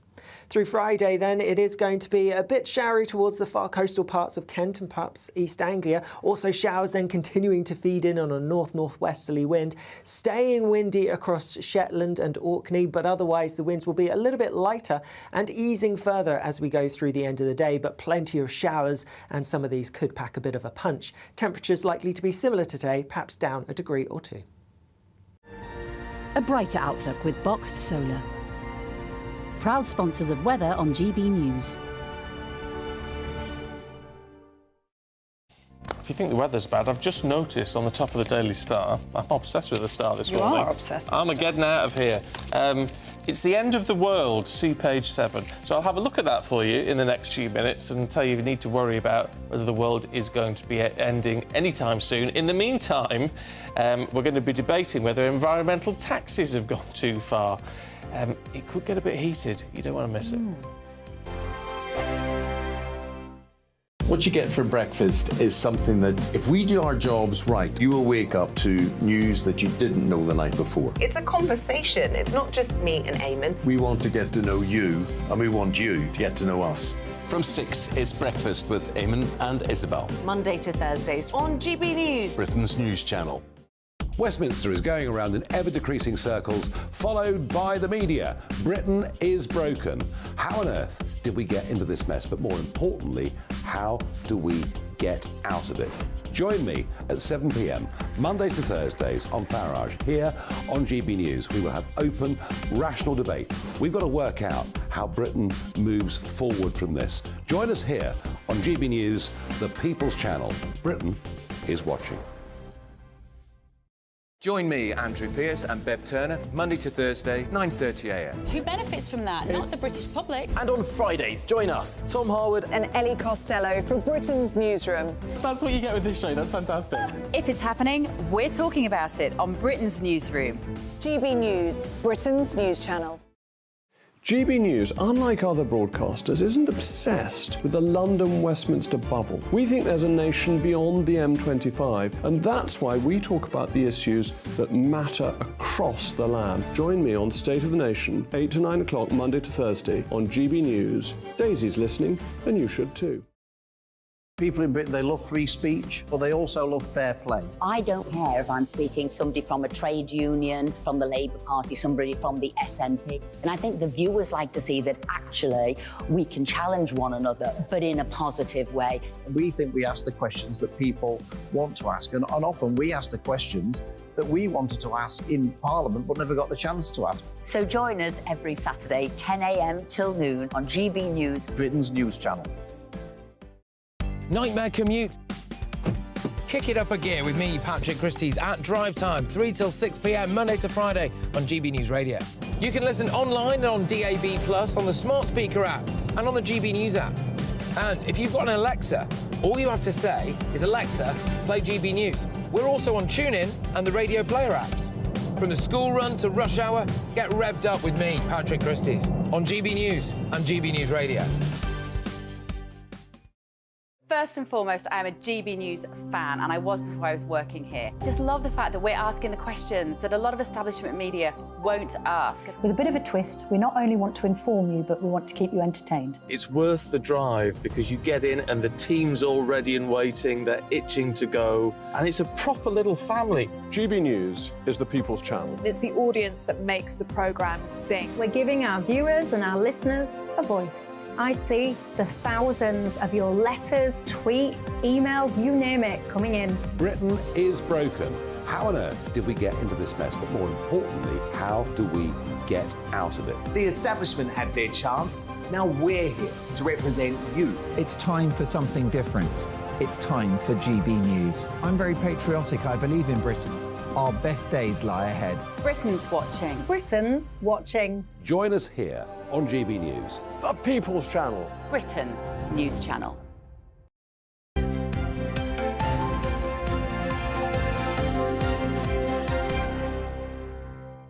So I've uncovered the end of the world, which is happening, according to the Daily Star. And they're very, very serious about it. It's not a con, but it's going to happen on September the 24th, 2182. We've got time. When an asteroid hits the Earth, apparently, and wipes everybody out. So I'll be dead and buried by then. 150 years. Do you think I'll still be going? No. I reckon Well, I actually, will. you might be. Yeah, I reckon I will. You'd be like one of those grand old dams of broadcasting. I'll find something, do a Kate Hudson, get into that electrolyte beauty regime. You'll be 95% plastic or I'll something still be going. to keep going then. Just you watch, I'll be there. Yeah, End of the world. I'll be watching, I'll be buried. You'll be in the stars, darling. I'll be happy. Anyway, this is Breakfast with Stephen and Ellie, and if you are heading out later, don't forget, you don't have to leave us behind. No, you don't. No, Just no, tune no. into GB News Radio on the car and you can get everything you need to know. Yeah, and radio, you can listen to it on your phone as well. No excuses. Take us with you.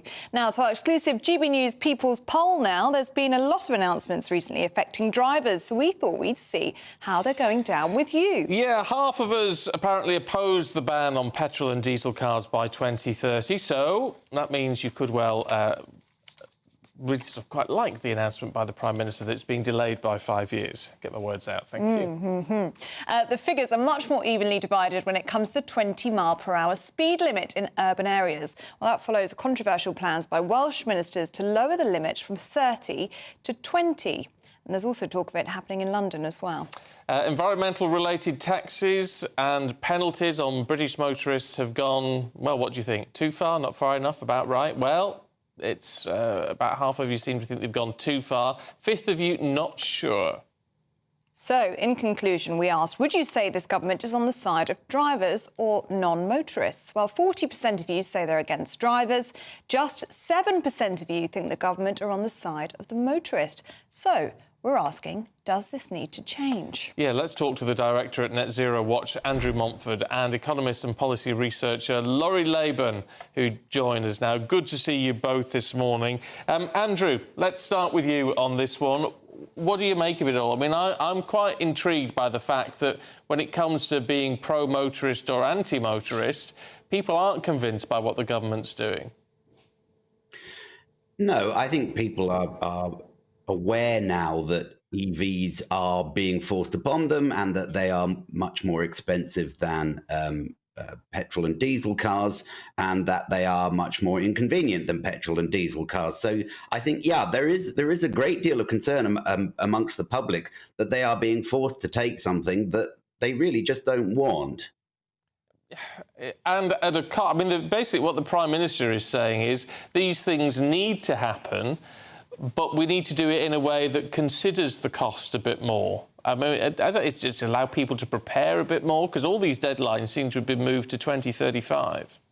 Yeah, I mean, they've gone back a little bit, haven't they? I think the Prime Minister's statement yesterday was very important, but not particularly for what he said about policy. I mean, the UK is 1% of global carbon dioxide emissions, and transport and heating is only a fraction of our energy use. So moving the deadline by 5 years, frankly, is going to make absolutely no difference to the climate. But it was important because of two things. One was the change of tone. He was essentially trying to argue that we have been pretty irrational about net zero policy and that that needs to change. That the government was going to lose public support if it just drove on with trying to coerce people into doing what environmentalists want. The other thing I thought was very important was that he said that governments have not been straight with the public in the past over the cost of all this. That's absolutely right. This is something we at Net Zero Watch have been banging on about for years. The information coming out of Whitehall is essentially disinformation. People have been completely misled. The costs are going to be much, much higher than people have been led to believe, and that pain is starting to be felt now. And that, I think, is why Mr. Sunak has decided he has to change course. OK, Laurie Laban, let's bring you in at this point. Do you think there'll be public support for this change in policy? I don't think there should be. The world is experiencing a number of technological revolutions at the moment. We often hear about AI, of course. Another revolution that's going on is in green technologies. That is happening all around the world. That's never been in question. The question has been how much the UK can benefit from that revolution. It can benefit in a number of ways. It can attract companies to invest in the UK, to bring their factories and other things that are making green technologies. It can then benefit from the jobs that those investments bring, and then it can benefit from the cheaper electric vehicles, which themselves bring benefits because they reduce air pollution and so on, and some running costs. Without proper certainty from government, without proper support from government, it means the UK will not benefit as much from those things. And to push back a target that the government had already set is something that will get in the way of those benefits. The Tory party is starting to appear to be a party that large businesses in the economy cannot trust again. We had the mini budget, we've now had them pushing back their targets and so on. So the Tory party has been very erratic on the economy. Look, that's a perfectly valid point. But I suppose the issue is, and perhaps what some people would take issue with, is the fact that you're looking at the macro perspective. What is good for Britain? what is good for business, what is good for the economy, which are all very important. But what people at home are saying is, well, what's good for me? Oh, he's gone. I think we may he's have gone. lost So Laurie. let's lose Laurie. That line's gone. But I'll put that to you, Andrew. I mean, the point is, whoever argues against this, and I know you're against this, but is it right that politicians are now looking at the micro level, seeing how it affects individual voters, rather than looking at the sort of economic health of the nation? Yeah, of course. I mean, slightly cynically, you might say, well, look, we have a general election coming up, so the micro level is suddenly very, very important. The reality is, though, that all these technologies that are being pushed upon people, they can't afford. I mean, I think it's fairly well recognised now that an electric vehicle is 10,000, 20,000 pounds more than its petrol or diesel equivalent, and heat pumps are going to cost you, 10,000 pounds plus maybe 30 or 40,000 pounds of insulation and plumbing works on top, and it's going to give you higher energy bills. People don't have that kind of money, and the idea that we could just force them to do it, or maybe bribe them to do it, or whatever, wasn't going to wash. I mean, this is where I think Mr. Sunak, has recognised the irrationality of what we've been trying to do. OK.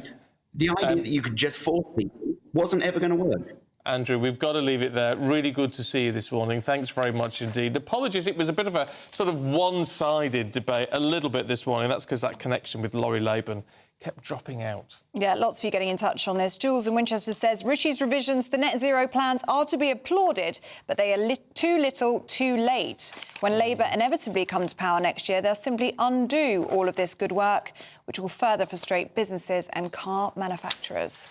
Well, yeah, we Ford shall aren't see. too happy about this, are they? Ford aren't happy about this, but Labour's said there's too much uncertainty now, which is what Laurie Laban was saying. But is there more uncertainty if then a Labour government reverses it? I don't know. Well, you can't. With politics, you can't win. Well, you can win in sport.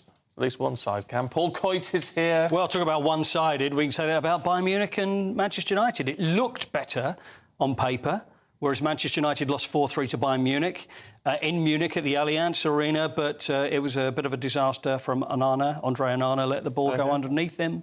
And from then on, it was pretty much all Bayern Munich. They got some late goals at the end, Manchester United, but at least if you're a Manchester United fan and you've gone to Munich, at least you can forget it by going to the Oktoberfest afterwards. Oh, this Put is on true. the lederhosen, off you go, and then you can forget everything. And the great Harry Kane scored one of the goals for Bayern, didn't he? He certainly did. Penalty as well, right in the corner. See, the thing is, people say, oh, it's just a penalty, but the way he takes a penalty. I still get a little dewy-eyed when I talk about Is Harry he coming Kane, back of course. to Tottenham? Well, I think there's a good There's chance. this bounce-back clause thing. The buyback clause, which that was one, revealed, which was revealed by Daniel Levy at a forum just a couple of nights ago, and said that there is one. And I'd heard rumours from Harry and saying, well, yeah, hopefully I'll see you again soon. Say no more. Well, you're very across this. I heard this the other night, and the first person I thought of was you. Which is tragic, frankly, on a day off. That's quite ruined your evening. Yeah, it did ruin my evening. It'll be nice Talking to see about ruined evenings, Arsenal won. Oh, now that's harsh. No, Arsenal are terrific, of course. 4-0 against PSV. They're in the Champions League, first time in 6 years. They will cruise through this group, and they look very good. So 4 goals from them. Real Madrid beat Union Berlin. Union. I know. See, the thing is, there's commentators that do this. Yeah. And they are intent on using the mother tongue when they describe different players. For example, Antoine Griezmann, French player, they would call it Griezmann. Yeah. And I'm a little lost between it. I think sometimes you'd be Bayern München or Union Berlin, but Union Berlin we would call them. Right. But Jude Bellingham managed to score a goal, 6 goals he scored for Real Madrid so far, so he's looking terrific. So that's the Champions League. There's a big meeting amongst Premier League clubs. Oh, about TV? Yeah, see, there could be more. Ellie, I know you'll be happy with more football on TV, right? There's not enough, of course. So the money, which is mind-boggling, they pay American NBC $2 billion a year. for America. It's a £5 billion deal that the Premier League has at the moment with TV over here, and this is with Sky Sports and TNT and Amazon as well. So at the moment, there's 200 games televised, and this could now go up to 380 games throughout the season. It's pretty much every game apart from the 3 o'clock Saturday kickoff. Which, do you know why they never show those? No, I don't. Shall I tell you? Yes, please. The reason is because this goes back a very long time. 3 o'clock Saturday, sacred because that's when always football used to be. And it's down to the fact that they are worried that people will not attend football matches, which I would say is a nonsense, but that always stays sacred. 3 o'clock Saturday, so they probably won't be televised, but every other game will. I do have something else for you. Yeah, just quickly. Very briefly, and that is the future of sport. And this is something that happened in the Netherlands yesterday. Have a little look at this. The world's best kite boarders. It's called the Megaloop Challenge in the North Sea of Zandvoort Beach. We're not seeing a lot of it, which gives me the idea that I may have to demonstrate. Oh, there you go. We are. Look at these. Now, look at these. 20 metres in the air, steering the kite horizontally over the water, then executing a 360-degree kite loop. Italy's Andrea Principi won the title, but look at that. It was I'd love to do that. I mean, you must be crazy. Look at it. Look at these people up That here. looks terrifying. 20 metres up in the air. Yeah, if you're listening on the radio, it's got to be seen to be believed. Get on the... you subscribe to our YouTube channel and rewind, as it were, and have a look at this. It's just... That looks phenomenal. Doesn't it? Doesn't it just? But there we are. I mean, you've got to be crazy to do it. But 20 metres up in the air, the Megaloop Challenge off the coast of the Netherlands yesterday. Brilliant stuff. Coity, we'll see you a little bit later on. With Billy Foster. With Billy Foster. The legendary caddy. To talk bags. And talk Ryder Cup. Yes, Ryder Cup, not just bags. I'll be asking. What a lovely bag you got, Billy. I've got lots of questions for a caddy. They're very heavy bags, you know. Next is Headline Makers. We're going to be looking at the papers this morning and a viral video as well. The King stopped 2 cyclists. But why? And what did they chat about? That's what we're talking about next. Monday to Thursday, 9 p.m. till 11 p.m. Join me, Dan Wootton, for 2 hours packed full of unfiltered opinions, unique takes and fiery debates. I guarantee you blockbuster guests and exclusive reporting with no spin, no bias, no censorship. I think there is a culture of collusion, quite frankly. And no reason to go to bed. That's Dan Wootton tonight on TV, radio and online. Monday to Thursday from 9 p.m. till 11 p.m. only on GB News, Britain's news channel. The Live Desk with me, Mark Longhurst. And me, Pip Thompson.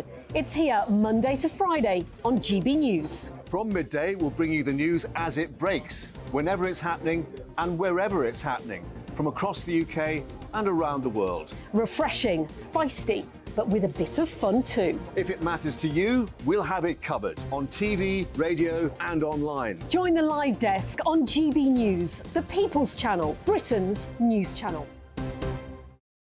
Join us every night on GB News at 11 p.m. for Headliners, which is 3 top comedians going through the next day's news stories, which is exactly what you need, because when the establishment has gone crazy, you need some craziness to make sense of it. Headliners. You don't have to bother reading the newspaper. We've got it covered for you. Every night at 11 p.m. and repeated every morning at 5 a.m. We won't send you to sleep like some of the other paper review shows out there. So join us 11 p.m. every night on GB News. The People's Channel, Britain's news channel. So Jubes and Kerr, we tackle the issues of the day with real robust debate, both sides of the fence, battling it out with me in the middle with my forthright opinions and views. And often really interesting things happen because you start with a position and then by the end of the debate you find actually, well, I might not have thought about that one. What we need in this country is 2 new political budgets. You should maybe think about doing a 2024 calendar.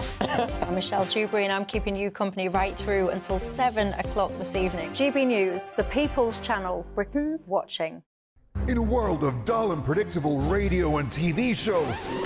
Oh, hi. On Mark Dolan tonight, we've got big guests. We drill into the big stories of the day. The show adds up to a brilliant listening and viewing experience. Mark Dolan Tonight is the most entertaining current affairs show ever, and that's a fact. That's Mark Dolan Tonight, Friday, Saturday and Sunday from 9. Only on GB News, Britain's news channel.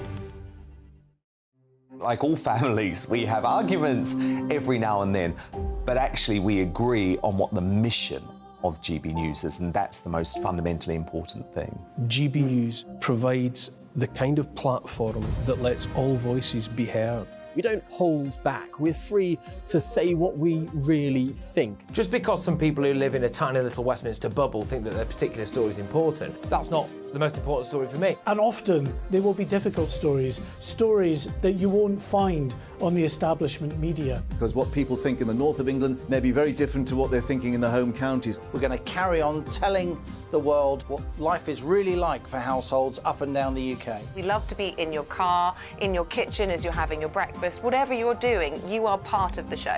If it matters to you, it matters to us. Britain's watching. Britain's watching. Britain's watching. We're proud to be GB News, the People's Channel, Britain's news channel.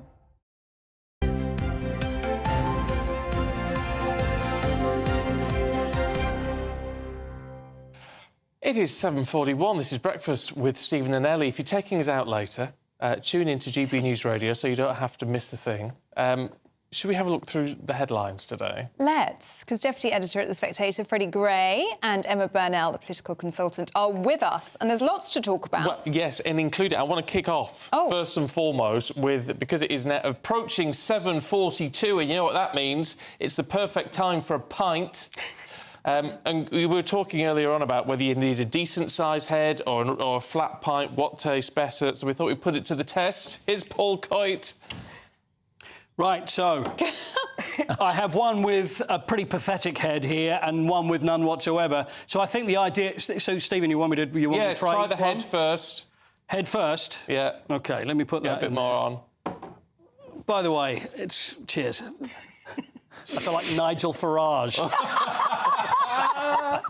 OK, here we go. Go on, then. Well, it's not chilled, but it tastes OK. So this one should not be tasting as nice as the other, right? No, it shouldn't be as good. OK, fine. And well, can I just say the difference is minimal? I must say, you didn't put much of a head on that one, did you? I don't know. I'll try putting a bit on there. I mean, I think we're proving the importance of investigative journalism here. Yeah. Well, this is my deep dive into investigative journalism. Look, if nothing else, this proves that you need to tune into Paul's sports bulletin in about 35 minutes because he'll have 2 pints by then. It's going to be quite interesting. I'll enjoy it so much. Excellent Paul, stuff. have you ever had a warm pint at 7:43 in the morning before? Not until now, and it's going down quite well, which really worries me. I've got to tell you. Liar. It's the things we do for science. I'm a bit. Why does Paul get that? Yeah, we want beer. On the papers, we want to be drinking frothy well, pints. there's still time. There's still time. You want to do that? You bring your own. Well, you're not a drinker, are you, Stephen? No, oh, no, well, I like my alcohol-free stuff now. One for you. There you go. Cheers. Oh, God, I shouldn't have made a joke about it. What was up, Freddie? Thank you very much. Cheers. There you go. Oh, it smells... It does smell like a pub I can smell it from here. It's warm. Oh, there you go. Quite nice, actually. Quite refreshing. Oh, Freddie likes it. As we go through, can we have a look at dogs? Freddie, this is one of yours. It's in the Metro, actually. The American XL Bully. It's being banned once they sort out exactly how you describe one. But one owner is very upset in the Metro. Well, this is sad, obviously, for this, if the ban goes ahead, which it seems to be, for this autistic boy who is very fond of his Bully XL dog, and it's the father of the boy is saying, shouldn't be taken away from him. And we see this a lot with this story of, quite sentimental appeals based on Bully XLs. But of course, it's a bit more difficult than that because there have been quite a few attacks recently, quite a few killings, and I think can we decide? Hard cases make bad law. Can we decide not to ban a bully because one boy happens to love their pet? Their pet. As I understand it, there's not going to be a cull. They're going to be muzzled and neutered so that they can't then breed more XL bullies. But I don't believe that the current proposal is that any dog will be put down.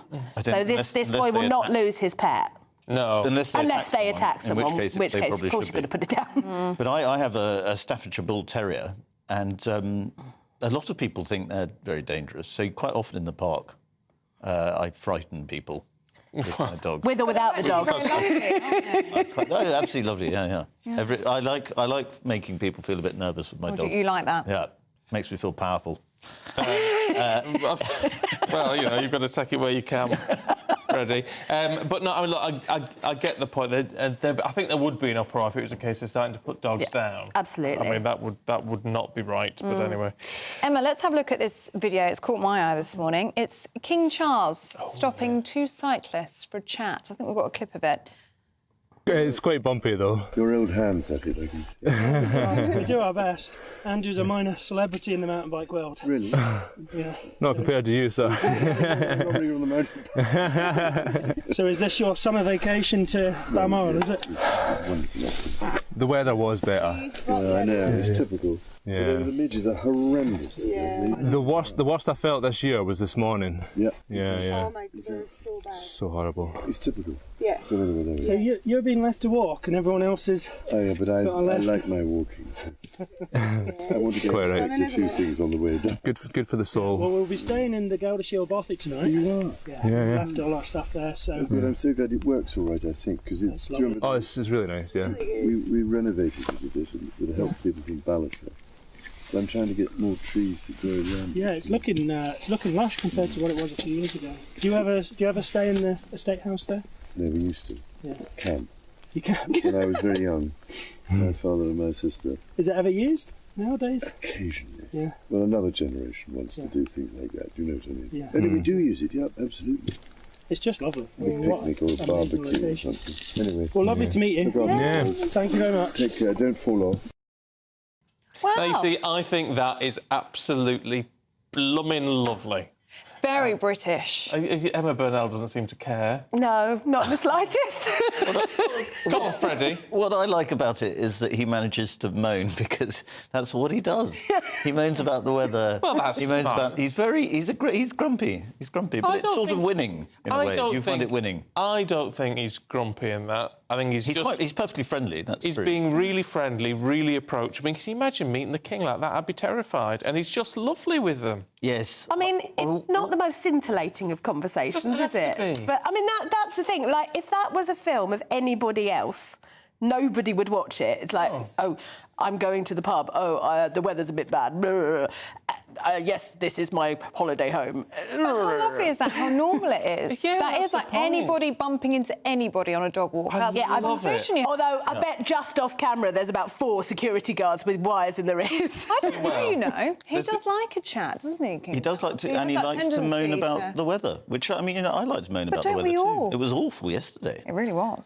What do you think about Macron putting his hand on King Charles's back? People are very excited about that. Oh, I didn't see that one. Macron put his hand on King Charles's back and sort of directed him. That's a power move, which a lot of politicians do, isn't it? But I think that people get very upset. Monarchists get very upset about this. Yes, I don't think you should do it with the king or queen. No. However, he's probably done it without thinking, because all politicians do. Yeah, Macron does it a lot. He's very cuddly, you know. Very cuddly, and he gets away with it. But I mean, I think if, let's say, Donald Trump had done that to the Queen, put his hand. Well, he did, didn't he? Or did something similar. He walked ahead of her or something. He walked ahead of her. It's extremely confusing because it's during the guard. You're not supposed to walk. You're supposed to walk behind. If you don't have a royal family, though, can you be forgiven for that? It's very complicated. You could be forgiven. It's very awkward I think you stuff. could probably be forgiven if you do have a royal family. Yeah, well, it's a lot to remember. It's a lot to remember. As I say, should any member of the royal family be watching this morning, I think that video of the king is perfect. It's perfect for me. It's Charles being just a man enjoying a walk in the countryside and talking about his dad and his sister. Yeah. Love it. It's also love it. It's not an engineered PR stunt. No. Otherwise, the conversation would have been natural. better. Yeah. It's very natural. And the cyclists were delighted, weren't they? Yeah. Asking so many questions. Lovely. Lovely to watch. Can we have a look at the Mail? Because this intrigues me. In the light of everything else we've been doing this morning, a puffer jacket. Emma? Yes. Puffer jacket with a special cooling system. Fueled by beer.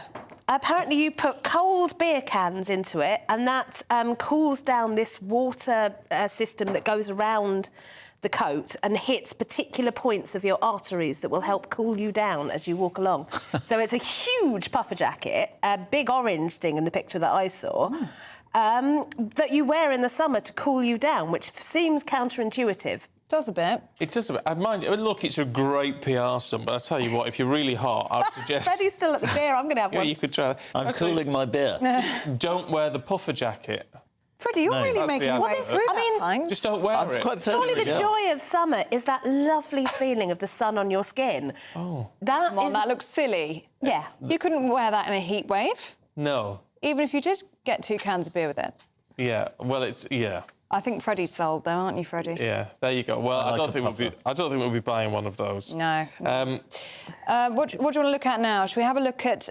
this is an opera critic. I love this one. Calling an 81-year-old actress... Frightful. Her makeup was frightful. What's she wrong wasn't with- wearing any. Oh. No, she wrote into the paper. It's the most perfect letter. So, thank you very much for your comments on my performance, because I think he was very complimentary about the performance, but said she looked, like, terrifying and the makeup artist had really gone to town. And she's like, but that's just how I look. Oh. It's quite painful. That's painful. Yeah. You'd never recover. No. I wonder how you'd feel reading that letter. Having said that. How the critic felt. How the critic felt. Well, no doubt there's got to be an apology, Well, I hasn't hope there? they felt very bad. I mean, I write reviews of theatre, and it is really hard. I mean, one of the things that you don't do... You only have to watch it and then say if you like it or not. Well, no, because you can't say I liked it or I didn't like it, because that's no good to anyone reading it, because that's completely subjective. So if I didn't like something, I have to explain why and what I think was wrong with it and what could be fixed with it. If I like it, I have to explain, again, why it works so well and why it doesn't. But what you don't do is go, well, I didn't fancy the lead. That's not criticism. Yeah. It's very personal, isn't it? I'm just looking at a picture of Rose Knox-Peebles playing Erda in Das Rheingold. You're doing very well there. Thank you very much. Well, she looks a bit dishevelled because her hair's all over the shop. But she doesn't look horrific. She doesn't look like she's wearing horrific makeup. She does look like she's not wearing any. She doesn't appear to be wearing any clothes either. I mean, I'm feeling a bit sorry for the critic. She does look a bit of a fright. I mean, but She's an old lady. She looks like an old lady. The lighting and the role. Yes, I suppose if you make a point in your review of going, and the makeup was so absolutely frightful, that is asking for trouble, isn't it? It's an awkward one, isn't it?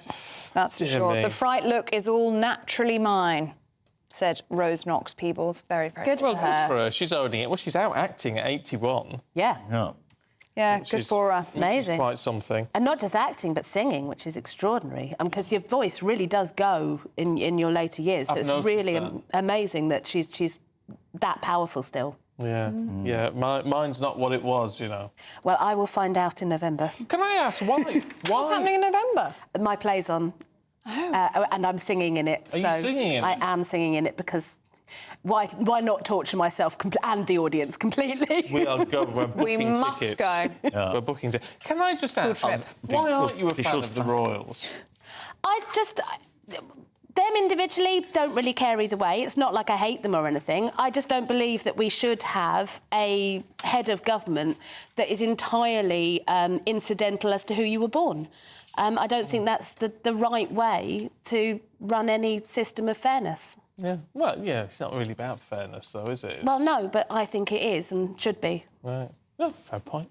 You may agree, you may not. Let us know. gbviews@gbnews.com. We shall see you two later once you've had your pints. I'm taking this with me. I was about to give you my view on the monarchy, but you don't care. We haven't got time. No, it's not interesting anyway.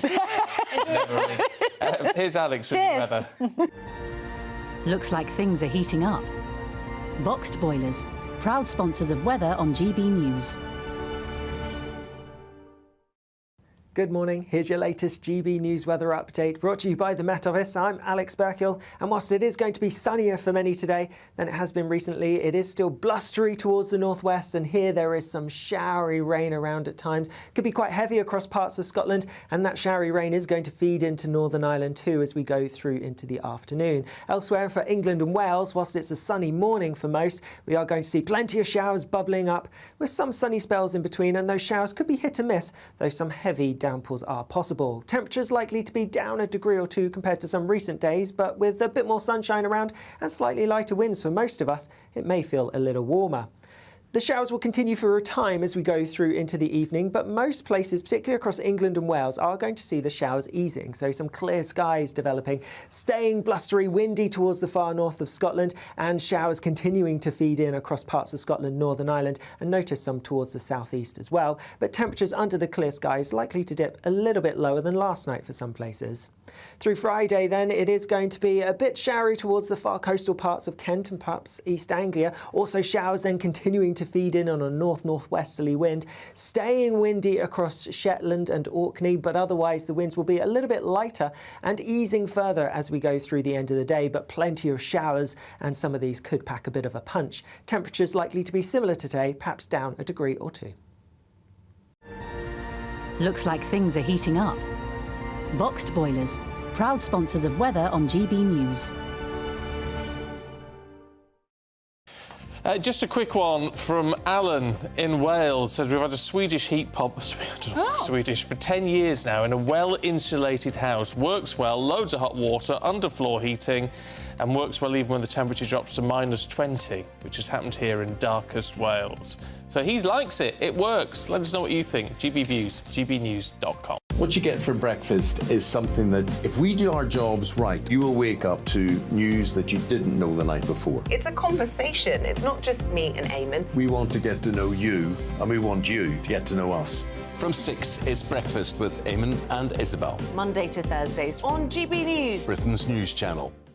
Westminster is going around in ever-decreasing circles, followed by the media. Britain is broken. How on earth did we get into this mess? But more importantly, how do we get out of it?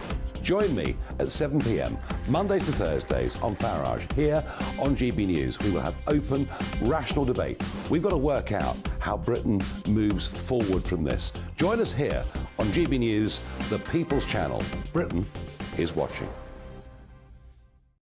Join me, Andrew Pearce and Bev Turner, Monday to Thursday, 9:30 a.m. Who benefits from that? Not the British public. And on Fridays, join us, Tom Harwood and Ellie Costello from Britain's Newsroom. That's what you get with this show. That's fantastic. If it's happening, we're talking about it on Britain's Newsroom. GB News, Britain's news channel. GB News, unlike other broadcasters, isn't obsessed with the London-Westminster bubble. We think there's a nation beyond the M25, and that's why we talk about the issues that matter across the land. Join me on State of the Nation, 8 to 9 o'clock, Monday to Thursday, on GB News. Daisy's listening, and you should too. People in Britain, they love free speech, but they also love fair play. I don't care if I'm speaking somebody from a trade union, from the Labour Party, somebody from the SNP. And I think the viewers like to see that actually we can challenge one another, but in a positive way. We think we ask the questions that people want to ask, and often we ask the questions that we wanted to ask in Parliament but never got the chance to ask. So join us every Saturday, 10 a.m. till noon on GB News, Britain's news channel. Nightmare commute. Kick it up a gear with me, Patrick Christie's, at drive time, 3 till 6 p.m, Monday to Friday on GB News Radio. You can listen online and on DAB+, on the smart speaker app, and on the GB News app. And if you've got an Alexa, all you have to say is, Alexa, play GB News. We're also on TuneIn and the Radio Player apps. From the school run to rush hour, get revved up with me, Patrick Christie's, on GB News and GB News Radio. First and foremost, I am a GB News fan, and I was before I was working here. Just love the fact that we're asking the questions that a lot of establishment media won't ask. With a bit of a twist, we not only want to inform you, but we want to keep you entertained. It's worth the drive because you get in and the team's all ready and waiting, they're itching to go, and it's a proper little family. GB News is the People's Channel. It's the audience that makes the programme sing. We're giving our viewers and our listeners a voice. I see the thousands of your letters, tweets, emails, you name it, coming in. Britain is broken. How on earth did we get into this mess? But more importantly, how do we get out of it? The establishment had their chance. Now we're here to represent you. It's time for something different. It's time for GB News. I'm very patriotic. I believe in Britain. Our best days lie ahead. Britain's watching. Britain's watching. Join us here on GB News. The People's Channel. Britain's news channel.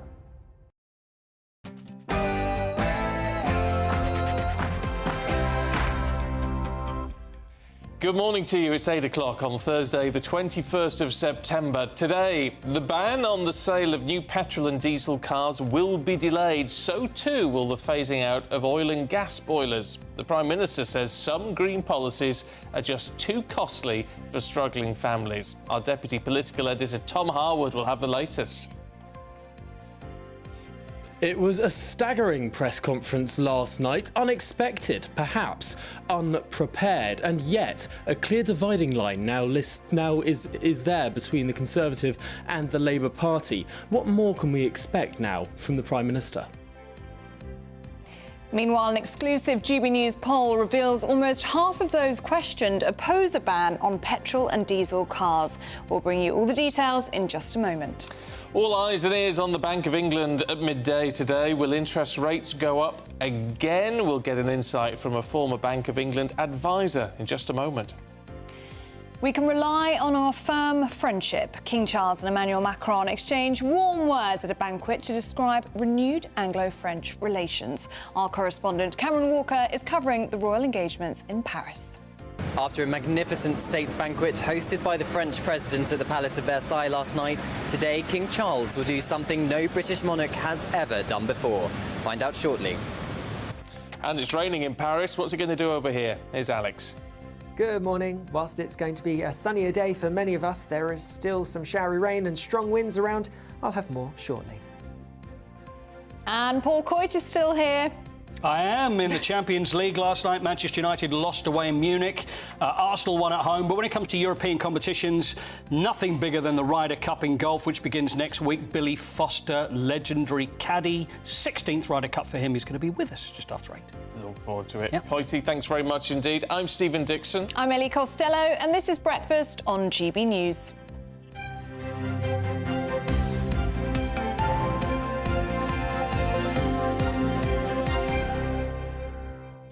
Now, we thought that clip of King Charles that we played a few minutes ago, we thought we might do it again in a little while and make it a little bit longer, because apparently when the King walks off with his walking stick, there's some lovely comments from those bikers just saying how nice he is. And I would say the same thing, wouldn't you? I was really... When we saw that last night at home, we were just really impressed with that, actually. And I don't... Isn't it funny? I don't know why. It's an ordinary conversation. But with someone who just appears to be a pretty ordinary man. But I think that's what's so lovely about it, is it's so normal. If you went on a rural walk anywhere and you bumped into somebody, that's the conversation you'd have. Yeah. How's the weather? Do you live around here? Do you walk around here often? It's that kind of chat. I think it's lovely. It's so nice that King Charles is so normal with people. Yeah, I think it's really nice. It really sort of warms my heart to him. To see him just behaving like that with punters. Yeah, but he has that tendency, doesn't he? I remember even after the Queen's funeral, I remember we were covering it, and he would go away from security, himself and Prince William, and go talk to the crowds. He wants to do that. He wants to talk to the people. It just seems quite nice. Really nice, but then I am a bit of a royalist, I have to say. So am I. If you're not into that sort of thing, maybe you just think, well, there's nothing to criticise about it, is there? It's just nice. Anyway, we'll bring you that extended clip a little bit later on this hour. Let us know what you make of that. We're very charmed by it. Yes, we are. Are we too easily pleased? Possibly. Emma Burnell seemed to think so, didn't she? Yes, she did. She wasn't impressed. We liked it. gbviews@gbnews.com. Now, the Prime Minister has delayed the ban on the sale of new petrol and diesel cars. So it was meant to be 2030. It's now being knocked back to 2035. Yeah, it's now in line with the EU. Well, he also wants to delay the complete phasing out of gas and off-the-grid oil boilers. Well, Labour said it would reverse the new plans if they got into power. Yeah, but in that press conference yesterday, the Prime Minister said that his priority is to help families who are struggling with rising costs. The Climate Change Committee have rightly said you don't reach net zero simply by wishing it. Yet that's precisely what previous governments have done, both Labour and Conservative. No one in Westminster politics has yet had the courage to look people in the eye and explain what's really involved. That's wrong, and it changes now. But it cannot be right for Westminster to impose such significant costs on working people, especially those who are already struggling to make ends meet, and to interfere so much in people's way of life without a properly informed national debate.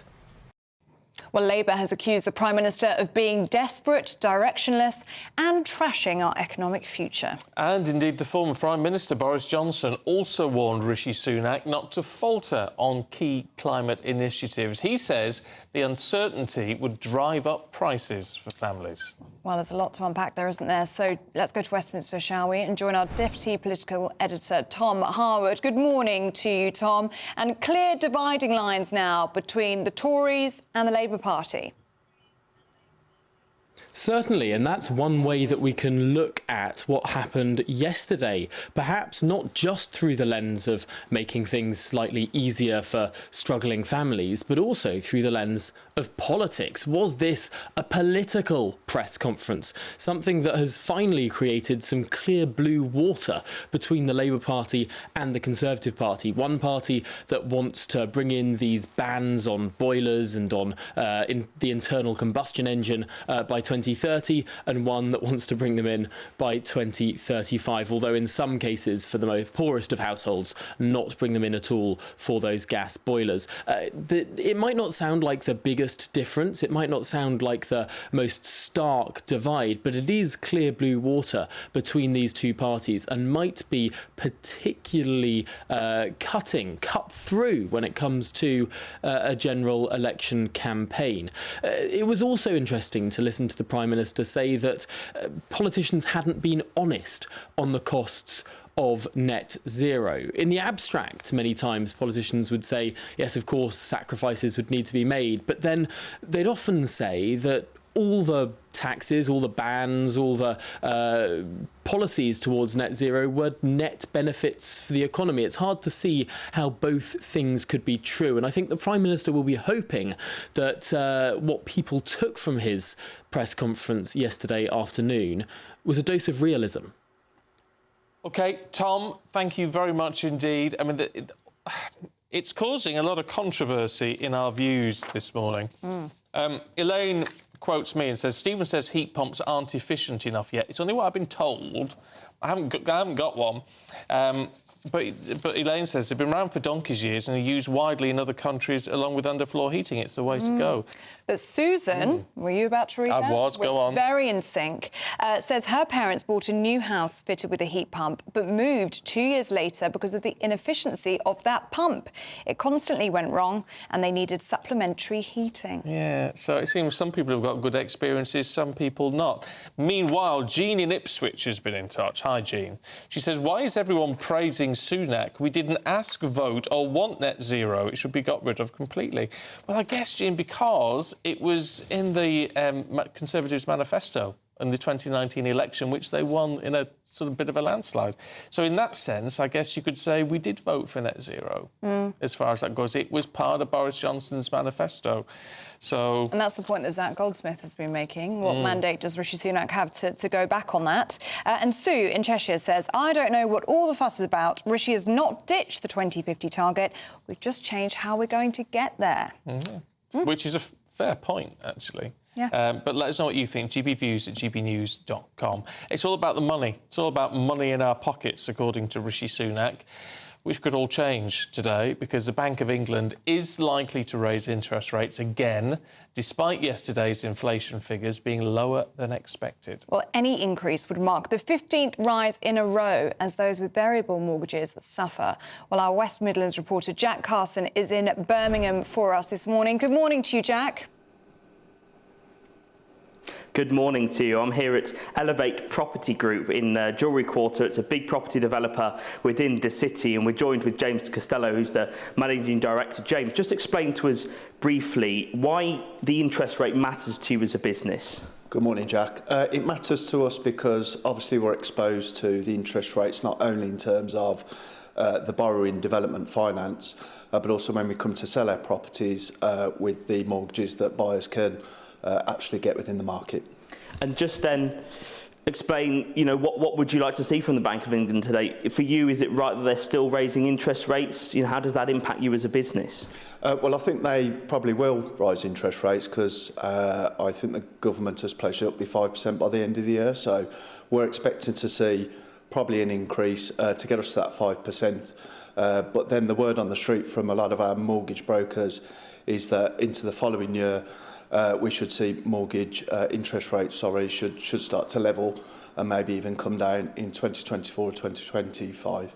I mean, what kind of impact have you seen on the market with people looking to buy, people maybe looking to rent? What have you seen there? Well, the uptake, we've got a seasonal uptake at the moment, which is very strong. Our agents are reporting that there's good uptake in inquiries. So we're seeing plenty of activity here in the Midlands. We're expecting that to continue pre-Christmas. And then obviously into the new year, where people are looking to move again in the new year, January. And what would maybe be the ideal scenario for you with interest rates? Do you think they should start kind of levelling off now? Well, it's all linked to inflation, isn't it? So if the inflation levels off and comes down, then I think the Bank of England have got more of a free hand to do something with interest rates, maybe make those more competitive for first-time buyers again. All right, James, thank you very much for joining us this morning. That's the picture here in Birmingham as businesses across the country with all eyes on the Bank of England. OK, Jack, thanks very much indeed. Well, let's get the view of former advisor to the Bank of England and the Treasury and friend of the programme, Dr Roger Gewell. Good to see you, Good Roger, morning. as always. Good morning. I tell you what struck me with that interview with Jack, right, is and it's not to blame the fella from Elevate, but there is this general acceptance, isn't there, that if inflation is high, therefore this has to happen to bring it down. Well, that isn't necessarily the case. And an acceptance of the gaslighting, frankly, that if inflation does move down, it's because they've raised interest rates. Well, no, we have, as I've said before, cost-push inflation. It's not consumer-driven. Now, what that means is that consumers are not spending, so raising the cost of money and crippling them is not going to bring down inflation. And they know that from 14 rises, which have still brought it down only a teeny bit, 6.8 to 6.7 in the last month. But they're stuck in this fantasy, which the media and people are actually believing. I mean, it's a bit, when I look at it, it's kind of like looking at a wasp trapped in a room, and I wonder, can it open a window by itself? I don't think so, but somebody's opened a window. Now, last night, the U.S. Federal Reserve did not raise rates. And if they're smart, they won't raise rates today because that's their open window, and they can get out of that. And it will create a feel-good feeling. It'll create some relief. It will create some good publicity for this horribly beleaguered government. So I really do hope that they're smart and they don't raise rates today. They have no reason to. It's not going to bring inflation down further. This is inflation falling by itself, this kind of inflation. And it would have fallen, frankly, I believe, a lot further and a lot more if they hadn't raised all those interest rates and printed all that extra money they didn't need to. I mean, we are an international outlier. It is now the highest inflation rate among G7 economies. What is your prediction of what will happen at midday today? What will happen today? What's your prediction? I'm predicting, I'm going to be sort of an outlier myself. I'm going to predict 60% that they won't raise rates. Oh. And if they're stupid enough to go ahead and do it in the face of everything, they've ruined the mortgage market, they've ruined the property market, they've caused millions of people to lose their homes, all unnecessarily, because they haven't brought inflation down. I had an email from a follower yesterday of a picture of a room that she rents in a house in Peckham. And it isn't a room I'd want my dog to go visit. And she said that this room now costs her what she could have had a lovely studio flat in Notting Hill for last year. Wow. So it's not just the mortgage market, but the rental market is driving people out of London. You apparently need 50 grand plus a year to live comfortably in London now. Which is just not attainable for a lot of people, for most people. Well, the average salary is about 41,000. Yeah. What is the situation with the economy generally and what these pressures are doing to the economy? Because there's real concern, isn't there, that we are slowing down considerably. We're flatlining, and we're going to continue flatlining for the rest of this year. But all the politicians are talking about growth. What can I say? I mean, it's all gaslighting. It's all hot air. Nobody's really believing them anymore. Rishi's 5 points just haven't happened. And that's why they could get some good news from themselves if they simply gave up this 0.25% or, heaven forbid, 0.5% rise today, and said, we're going to give you all some breathing space. It would be a very smart thing to do. I say 60%. Part of me says that's ridiculous. Of course they're going to raise rates, because the Bailey-Oceris and his thick-skinned friends really believe, well, they're just stuck in something. You know, it's like when you realize that, you know, you're stuck in something terrible, like Sadiq Khan's ULEZ PR agent must feel at the moment. You know, you're stuck and you can't get out of it. But they have got, the point is, they have got an open door. They've got an open door every month to say, right, and especially with inflation dropping marginally this month when it was expected to rise. Isn't that an open door? That's an open door, but, you know, Bailey has slavishly followed the Fed, the U.S. Federal Reserve, through all those 14 rises. Now, you know that we discussed this before, their inflation is different than our inflation. In the United States, they have their own energy supply. We don't. We're hung by Putin and international gas prices and all the rest. They also have what is called, what even the reports here from the Bank of England and others have referred to in the States as robust consumer spending.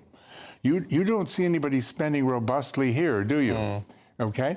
So there's two huge differences, which is why when they raised rates in the States, they more than halved inflation. It dropped like a rock. And why when we did it 14 times, pretty much not a lot happened. So you're absolutely right. They have a great out, and they can say, well, the Fed didn't do it yesterday afternoon, and we're going to give you all a breather today. If they're smart, they'll do that. If they don't, they're dumber than I've even thought they are for the last year. OK. Roger, good to see you, as always, not mincing your words. Thank you very much indeed. He never does. Thank you both. Let's see what happens at midday, shall we? See if they heed your advice. Thanks, Roger. Thank you. Right, let's get your weather update with Alex Burkle. That warm feeling inside. From Boxed Boilers. Proud sponsors of weather on GB News.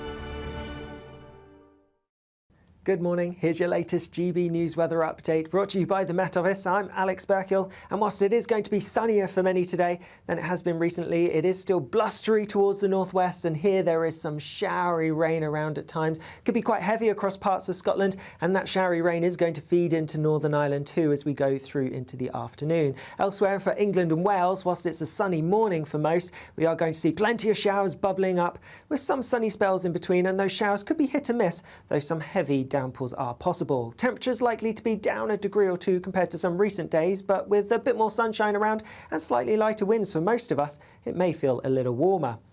The showers will continue for a time as we go through into the evening, but most places, particularly across England and Wales, are going to see the showers easing. So some clear skies developing, staying blustery, windy towards the far north of Scotland, and showers continuing to feed in across parts of Scotland, Northern Ireland, and notice some towards the southeast as well. But temperatures under the clear skies likely to dip a little bit lower than last night for some places.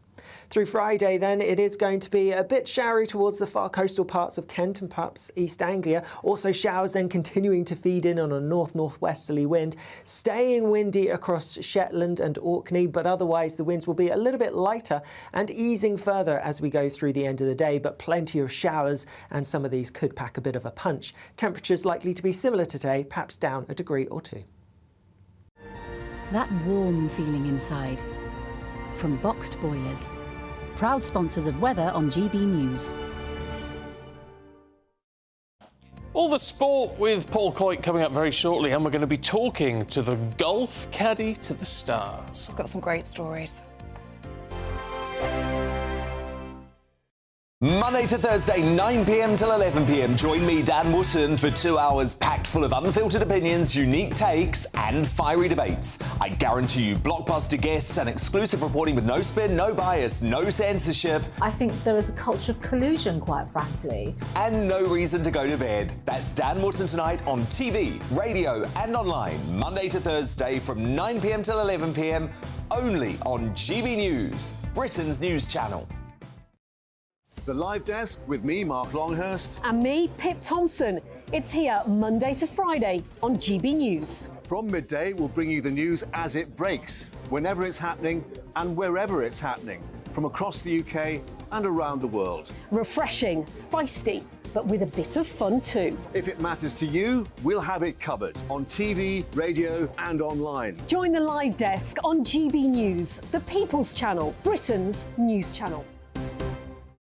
Join us every night on GB News at 11 p.m. for Headliners, which is 3 top comedians going through the next day's news stories, which is exactly what you need, because when the establishment has gone crazy, you need some craziness to make sense of it. Headliners. You don't have to bother reading the newspaper. We've got it covered for you. Every night at 11 p.m. and repeated every morning at 5 a.m. We won't send you to sleep like some of the other paper review shows out there. So join us 11 p.m. every night on GB News, the People's Channel, Britain's news channel. So Jubes and Co, we tackle the issues of the day with real, robust debate. Both sides of the fence, battling it out with me in the middle with my forthright opinions and views. And often really interesting things happen because you start with a position and then by the end of the debate you find actually, well, I might not have thought about that one. What we need in this country is 2 new political parties. You should maybe think about doing a 2024 calendar. I'm Michelle Dewberry and I'm keeping you company right through until 7 o'clock this evening. GB News, the People's Channel, Britain's watching. In a world of dull and predictable radio and TV shows. Oh, hi. On Mark Dolan tonight, we've got big guests. We drill into the big stories of the day. The show adds up to a brilliant listening and viewing experience. Mark Dolan Tonight is the most entertaining current affairs show ever, and that's a fact. That's Mark Dolan Tonight, Friday, Saturday and Sunday from 9.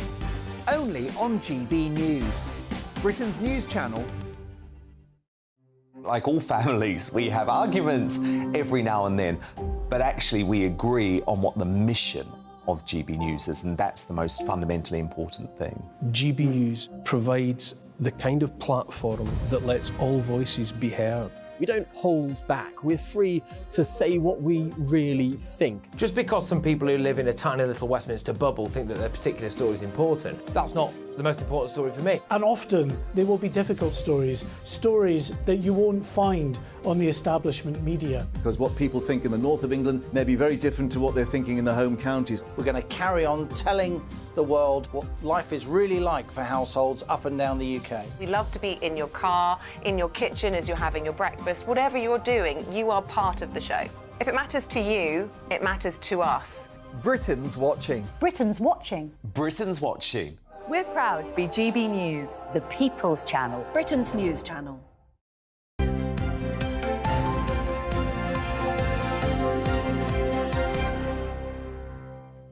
6:22. This is Breakfast with Stephen and Ellie. Oh, it is 8:22, isn't It's it? later than you think. Where's the time gone? I know you're having fun. Blimey neck, can you imagine that? Yes, 8:22. If you're heading out later, take us with you. GB News Radio. I can't believe I got that wrong. No, it's fine. You're having Where's fun. the morning gone? No, Time flies, we're having fun. hating every second, darling. Yeah.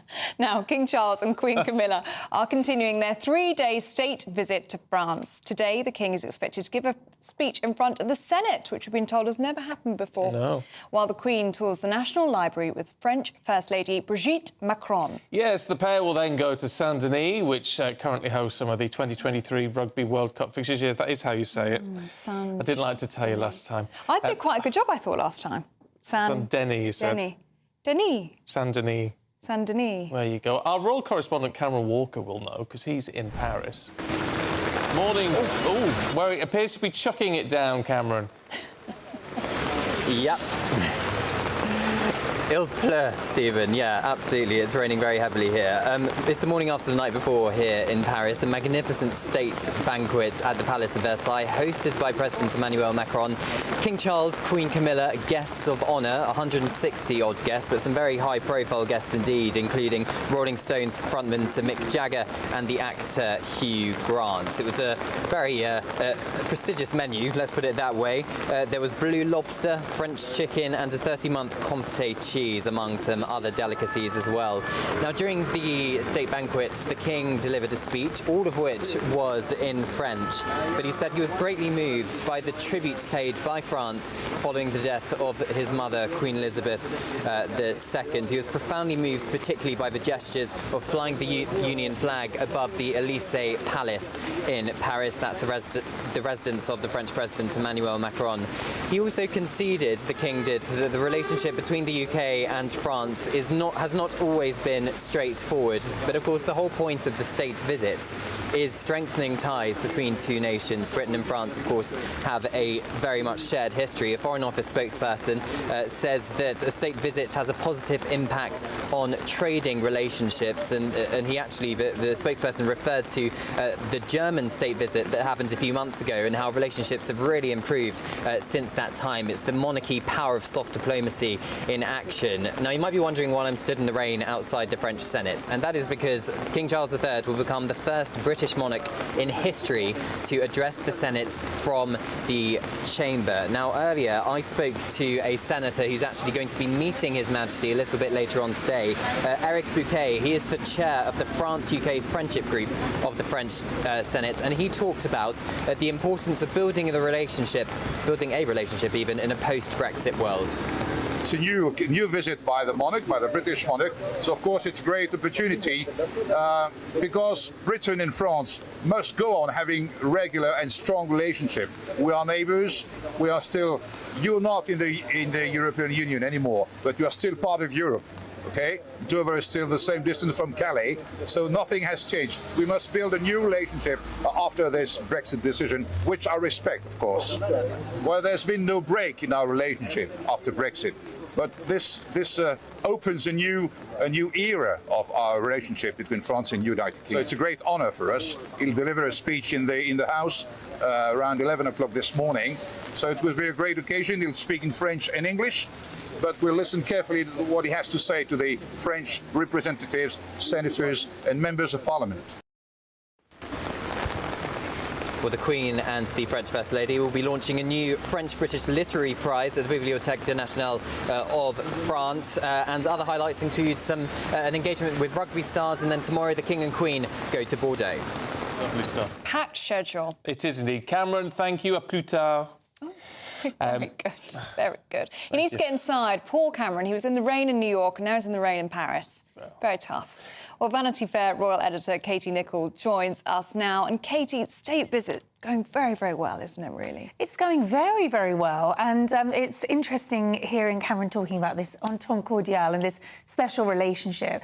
But I would like to talk about the wardrobes because I think there was certainly no fashion faux pas, shall we say. I think the navy cape dress that the Queen wore for the state dinner at the Palace of Versailles was just beautiful.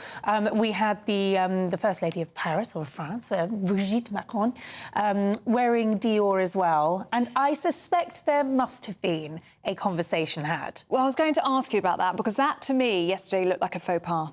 It looked as though they hadn't compared wardrobe notes. They were both in navy, very similar looks. No. But you think it's I think it was quite deliberate. Absolutely. I think it was really interesting when we saw our Queen touch down. She was in a beautiful soft pink. She was that was lovely. It was very, very lovely. It really suited her skin tones. She loves those pastel palettes, and they suit her. They do, and she turned to Fiona Clare, who is one of her most trusted designers. She also wears the most comfortable footwear as well. You could see her coming down those steps and on the plane, not easy to navigate in the wind and the elements, and she's there in her Soul Bliss pumps, which are the most comfortable shoes. She loves them. She's got them in all the colours. And I think the pink was beautiful, but I think to wear that statement navy, to team it up with Brigitte's, and to wear Dior, I mean, she is there flying the flag for Britain and flying the flag for France. It's all part of this special relationship. So I think a word was had, and I wonder also if maybe she might have spoken to the Princess of Wales, because Kate champions that sort of cape dress. And if you remember back to the coronation, we saw little Princess Charlotte wearing a cape dress too. I think it's got everything you would expect, a bit of drama, it's regal. I have to say I thought Camilla looked exquisite. No, they really have been doing a fantastic job. What did you make of the banquet last night and King Charles's speech in French? In French, he speaks beautiful French. When the Queen gave a speech, she addressed the Senate. We know that this is going to be a slightly different speech today. I thought what struck me was the personal nature of what he said. I think we now know that La Vie en Rose is one of his favourite songs. He talked about his mother and his late father dancing at the Palace of Versailles, the wonderful trips that they had, and how, you know, so much of their early trips to France influenced his life. He spoke about the special relationship. I think it was very clear that he's very happy to be in France. There is, you know, there is a lovely, cordial entente between all of them. I think they all looked very comfortable with each other. Which is what you want, frankly. I hate to say it, Casey, but we're out of time. Oh, I know. it's a shame. It is a shame. We could talk to you all morning. We could do about we want that. to talk to you about the walk as well. Oh, yes, the walk that's gone viral. Yeah. Next time. Next time. In the meantime, though, we have lots to catch up with the sport. And Paul Coit, good morning, good morning. I can't believe that we're both wearing blue on this day as well. We've both done exactly the same thing. Ryder Cup, we're very much looking forward to the Ryder Cup, which comes up next week, which is being played at the Marco Simone Golf and Country Club, which is just north of Rome. And when it comes to that, the amount of players that have played so many different Ryder Cups, one man has been in the last, coming up for his 16th Ryder Cup, and he's probably the most famous caddy in the world. His name is Billy Foster, and he's with us. Morning, Billy. Morning, Paul. How are you, mate? Listen, it's great to have you on. We're really excited. How do you prepare coming up for the Ryder Cup? We know about golfers and how they would do that, but what about yourself? What will you be doing over the next few days? We actually went out there last Monday, the 12 players and 12 caddies, and played the course. I've never seen rough like it in my life, to be quite honest, in 40 years of caddying. It was like, you didn't mind finding a golf ball. I think you find a lion in some of that rough out there, but it's pretty brutal, to say the least, yeah. It's the sort of area of a golf course I spend a lot of time. I did hear, though, that it's tough for the caddies because it's so hilly. What's the story about the bags being lighter? Because it's going to be a tough walk for you, isn't it?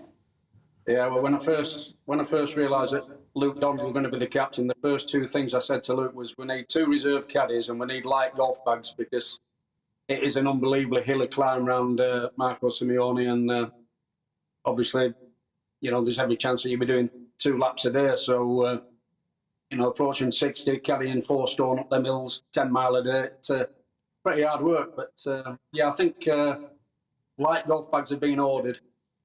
And there's questions that I know Stephen and Ellie want to ask about golf. There's no questions off limits here, is there? Because there's questions that people probably would never have the nerve to ask you. So no, I was gonna say, Billy, how tough is it when, because obviously you're advising the golfers on the range and all this sort of thing. Does this mean could you get a bit of stick if something goes wrong? Too right, you do, yeah. You live and die by the sword, mate. Basically, I always relate to like a rally drive, you know, a rally driver's navigator, you know, so you're providing all the information. If you take a wrong turn, you're the first man to blame. You're the first man in the firing line, and, you know, you get the whip out now and again, you know, but that's the nature of the job. And Billy, a punch bag, of course, psychologist and accountant out there, so.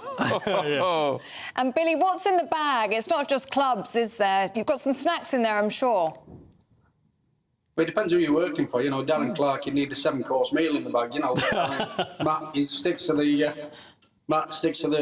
you know, the power bars, etc. You know, there's a few bottles of water, etc. Waterproofs, bananas, towels, dozen golf balls. Actually, Billy, I've got to ask you. Isn't it true? Didn't you get into trouble with Seve Ballesteros over, was it a banana or something? It was a bit of fruitcake. What was the story there? Yeah, he asked me if we had any food in the bag, and it was a World Match Play final against Nick Price. I says, I've got a banana and I've got some fruitcake.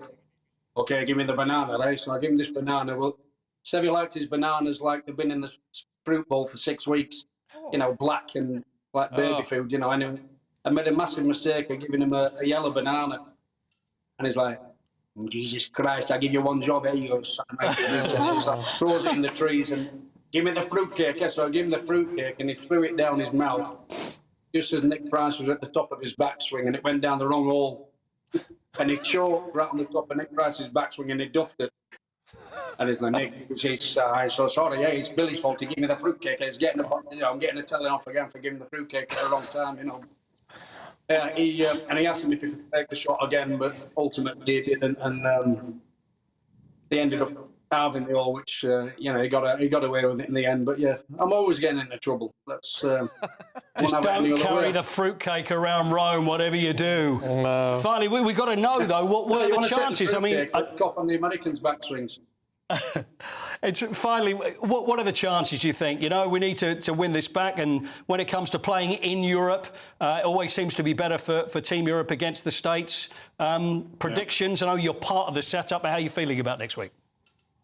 Well, you know, if you'd have asked me 2 years ago, you know, you're going over there playing the Harlem Globetrotters, you know, I mean, America's such a strong side, and Europe was in a massive transition period, and it was obvious we were going to take a hiding, which we did, but this time is totally different. You know, it's been a changing of the guard. We're on home soil. We've got some really exciting young talent in Aberg and Hogard. And, you know, we've got 3 of the 4, you know, with John Brown, McIlroy and Victor Hovland, we've got 3 of the top 4 players in the world. So, you know, it's going to go right to the wire. It'll come down to a bit of luck who holds the big putt at the right time. But it'll be a very close contest. And, you know, it'll be really exciting. Something I'm really looking forward to again. Can't wait. Brilliant. Can't wait. Brilliant. I'll tell you what, Billy, you're the power behind the throne. Absolutely right. Blooming great stuff. Good to talk to you this morning. Thank you very much indeed. Great stories. Brilliant, that, isn't it? Great. Honestly, I'd love to go around carrying his bag. Wouldn't you just? Wouldn't you just? Coity, thank you very much indeed. Appreciate it. Thank you. You're with Breakfast on GB News, Britain's news channel. Coming up, the headliners. We'll talk about the do's and don'ts for laying down a perfect dinner table. What you get for breakfast is something that, if we do our jobs right, you will wake up to news that you didn't know the night before. It's a conversation. It's not just me and Eamonn. We want to get to know you, and we want you to get to know us. From 6, it's Breakfast with Eamonn and Isabel. Monday to Thursdays on GB News. Britain's news channel. Westminster is going around in ever-decreasing circles, followed by the media. Britain is broken. How on earth did we get into this mess? But more importantly, how do we get out of it? Join me at 7 p.m, Monday to Thursdays on Farage, here on GB News. We will have open, rational debate. We've got to work out how Britain moves forward from this. Join us here on GB News, the People's Channel. Britain is watching. Join me, Andrew Pearce and Bev Turner, Monday to Thursday, 9:30 a.m. Who benefits from that? Not the British public. And on Fridays, join us, Tom Harwood and Ellie Costello from Britain's Newsroom. That's what you get with this show. That's fantastic. If it's happening, we're talking about it on Britain's Newsroom. GB News, Britain's news channel. GB News, unlike other broadcasters, isn't obsessed with the London-Westminster bubble. We think there's a nation beyond the M25, and that's why we talk about the issues that matter across the land. Join me on State of the Nation, 8 to 9 o'clock, Monday to Thursday, on GB News. Daisy's listening, and you should too. People in Britain, they love free speech, but they also love fair play. I don't care if I'm speaking somebody from a trade union, from the Labour Party, somebody from the SNP. And I think the viewers like to see that actually we can challenge one another, but in a positive way. We think we ask the questions that people want to ask, and often we ask the questions that we wanted to ask in Parliament but never got the chance to ask. So join us every Saturday, 10 a.m. till noon on GB News, Britain's news channel. Nightmare commute. Kick it up a gear with me, Patrick Christie's, at Drive Time, 3 till 6 p.m, Monday to Friday on GB News Radio. You can listen online and on DAB+, on the smart speaker app, and on the GB News app. And if you've got an Alexa, all you have to say is, Alexa, play GB News. We're also on TuneIn and the Radio Player apps. From the school run to rush hour, get revved up with me, Patrick Christie's, on GB News and GB News Radio. First and foremost, I am a GB News fan, and I was before I was working here. Just love the fact that we're asking the questions that a lot of establishment media won't ask. With a bit of a twist, we not only want to inform you, but we want to keep you entertained. It's worth the drive because you get in and the team's all ready and waiting, they're itching to go, and it's a proper little family. GB News is the People's Channel. It's the audience that makes the programme sing. We're giving our viewers and our listeners a voice. I see the thousands of your letters, tweets, emails, you name it, coming in. Britain is broken. How on earth did we get into this mess? But more importantly, how do we get out of it? The establishment had their chance. Now we're here to represent you. It's time for something different. It's time for GB News. I'm very patriotic. I believe in Britain. Our best days lie ahead. Britain's watching. Britain's watching. Join us here on GB News. The People's Channel. Britain's news channel.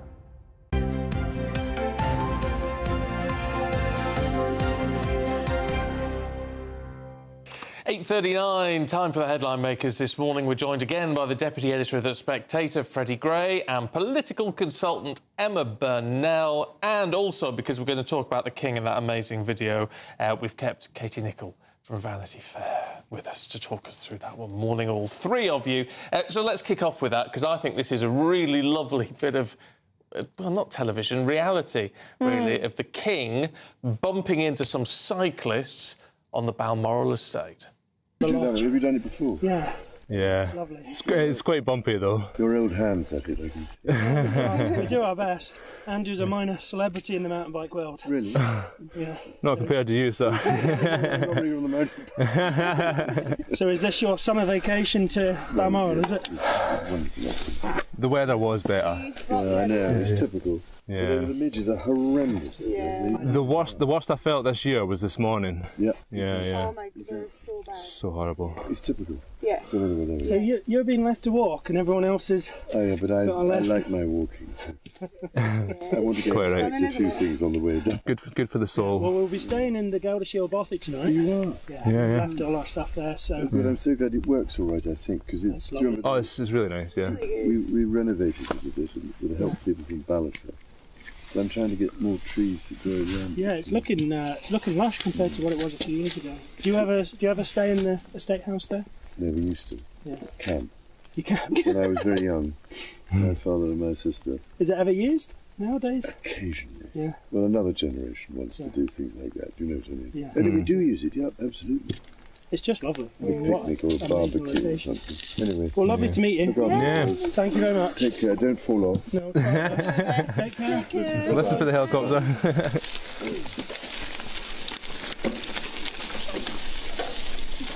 I take it back. It's pretty cool. Yeah. That was a king. That was pretty cool. What a nice man. What a nice man. Oh, how lovely is it to see that extended version? Oh, that's really nice. I take it back. He must have had his doubts beforehand, but then he met the man and changed his mind. Katie Nicholl, what do you reckon? Well, I just think that's the sort of publicity that the palace couldn't even possibly dream of, because that is the man, that is our king. And how wonderful that he go and walk the hills of Balmoral with nothing more than a stick. Doesn't even need a compass, he knows those hills so well. And it was very interesting hearing him talking about that bothy, because you note that he says it's now used by another generation. Now, he and Princess Anne used to camp out in that bothy, but now, what generation do you think it might be used by? Who might want to be outdoors sleeping in a bothy? And well, the Wales children. Well, it's their favourite place to go. So he let us in on a little family secret there, which I thought was rather lovely. But it also reminds me of the times that the Queen was sometimes spotted. I think one set of walkers didn't even recognise her, just told her she looked terribly like the Queen, to which the Queen sort of laughed it off. And then, of course, they realised that actually it was her when it was all too late. And I remember being told on another occasion by one of her staff who was out walking with her that she could see this group about to sort of approach, and she wasn't in the mood for talking as the King was then. So she sort of dived into the heather and hid in the heather so that she wasn't spotted. But I do think it's wonderful that the royals get that space and freedom in Scotland. And as you see, he happily chatted to a group of cyclists. I think it's just I think it's really, really lovely. I really do. Let's have a quick look, Freddie, at the Mail, should we? Talking of sort of people like the King who have butlers. Yes. Well, the Mail have a story about a modern-day butler who's given the perfect do's and don'ts for laying out a dinner table.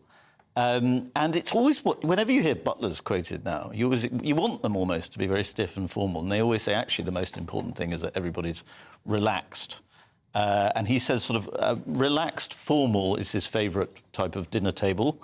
There are some rules that he does abide by, such as do not have a large centrepiece, as he calls it, in the middle of the table, so that people can't look round and so that people can see each other. Everyone should be able to have eye contact on table, and leave enough space in between people. I think you probably don't need a butler to tell you these things, but apparently you do. Probably not.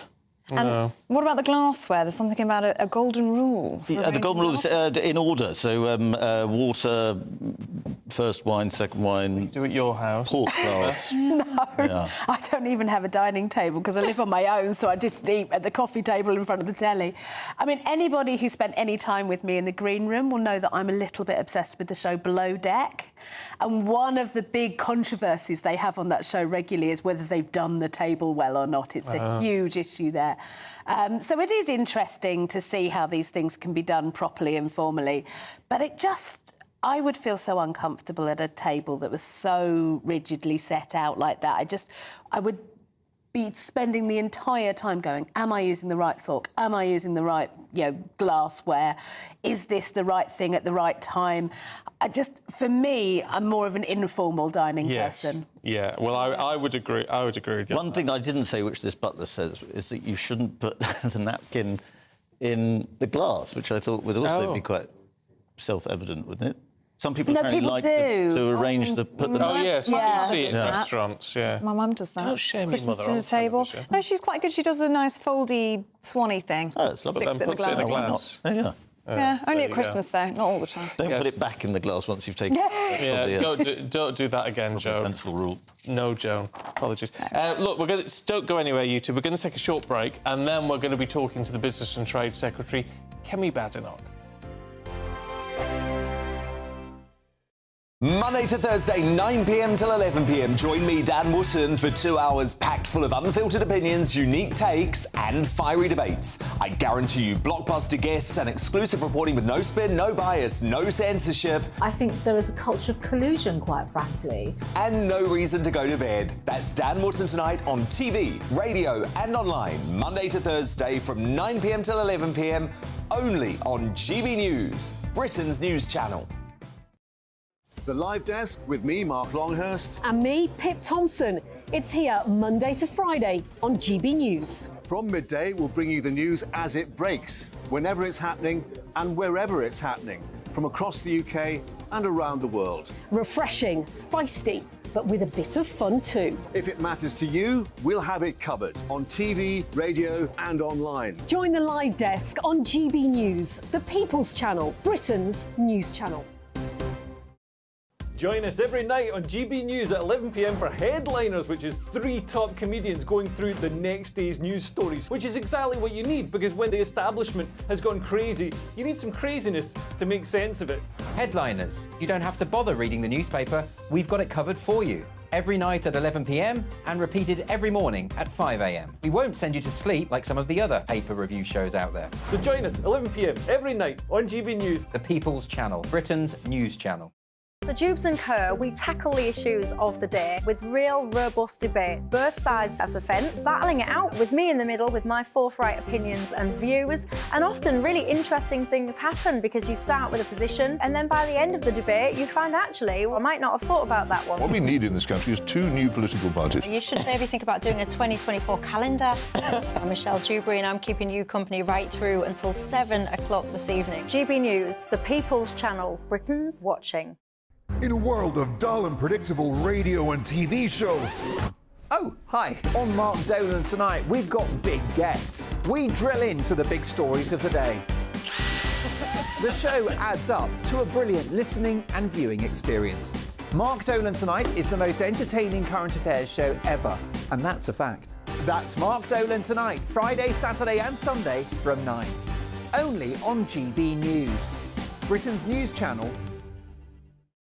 Like all families, we have arguments every now and then, but actually we agree on what the mission of GB News is, and that's the most fundamentally important thing. GB News provides the kind of platform that lets all voices be heard. We don't hold back. We're free to say what we really think. Just because some people who live in a tiny little Westminster bubble think that their particular story is important, that's not the most important story for me. And often there will be difficult stories, stories that you won't find on the establishment media. Because what people think in the north of England may be very different to what they're thinking in the home counties. We're going to carry on telling the world what life is really like for households up and down the UK. We love to be in your car, in your kitchen as you're having your breakfast. Whatever you're doing, you are part of the show.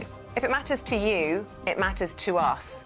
Britain's watching. Britain's watching. Britain's watching. We're proud to be GB News, the People's Channel, Britain's news channel.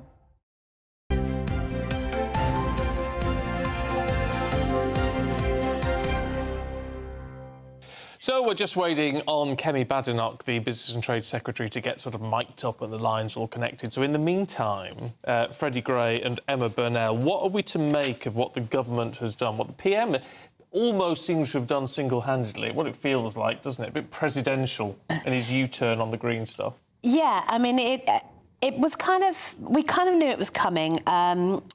Post-Uxbridge, it's been obvious that that was the turn the Tories were going to take.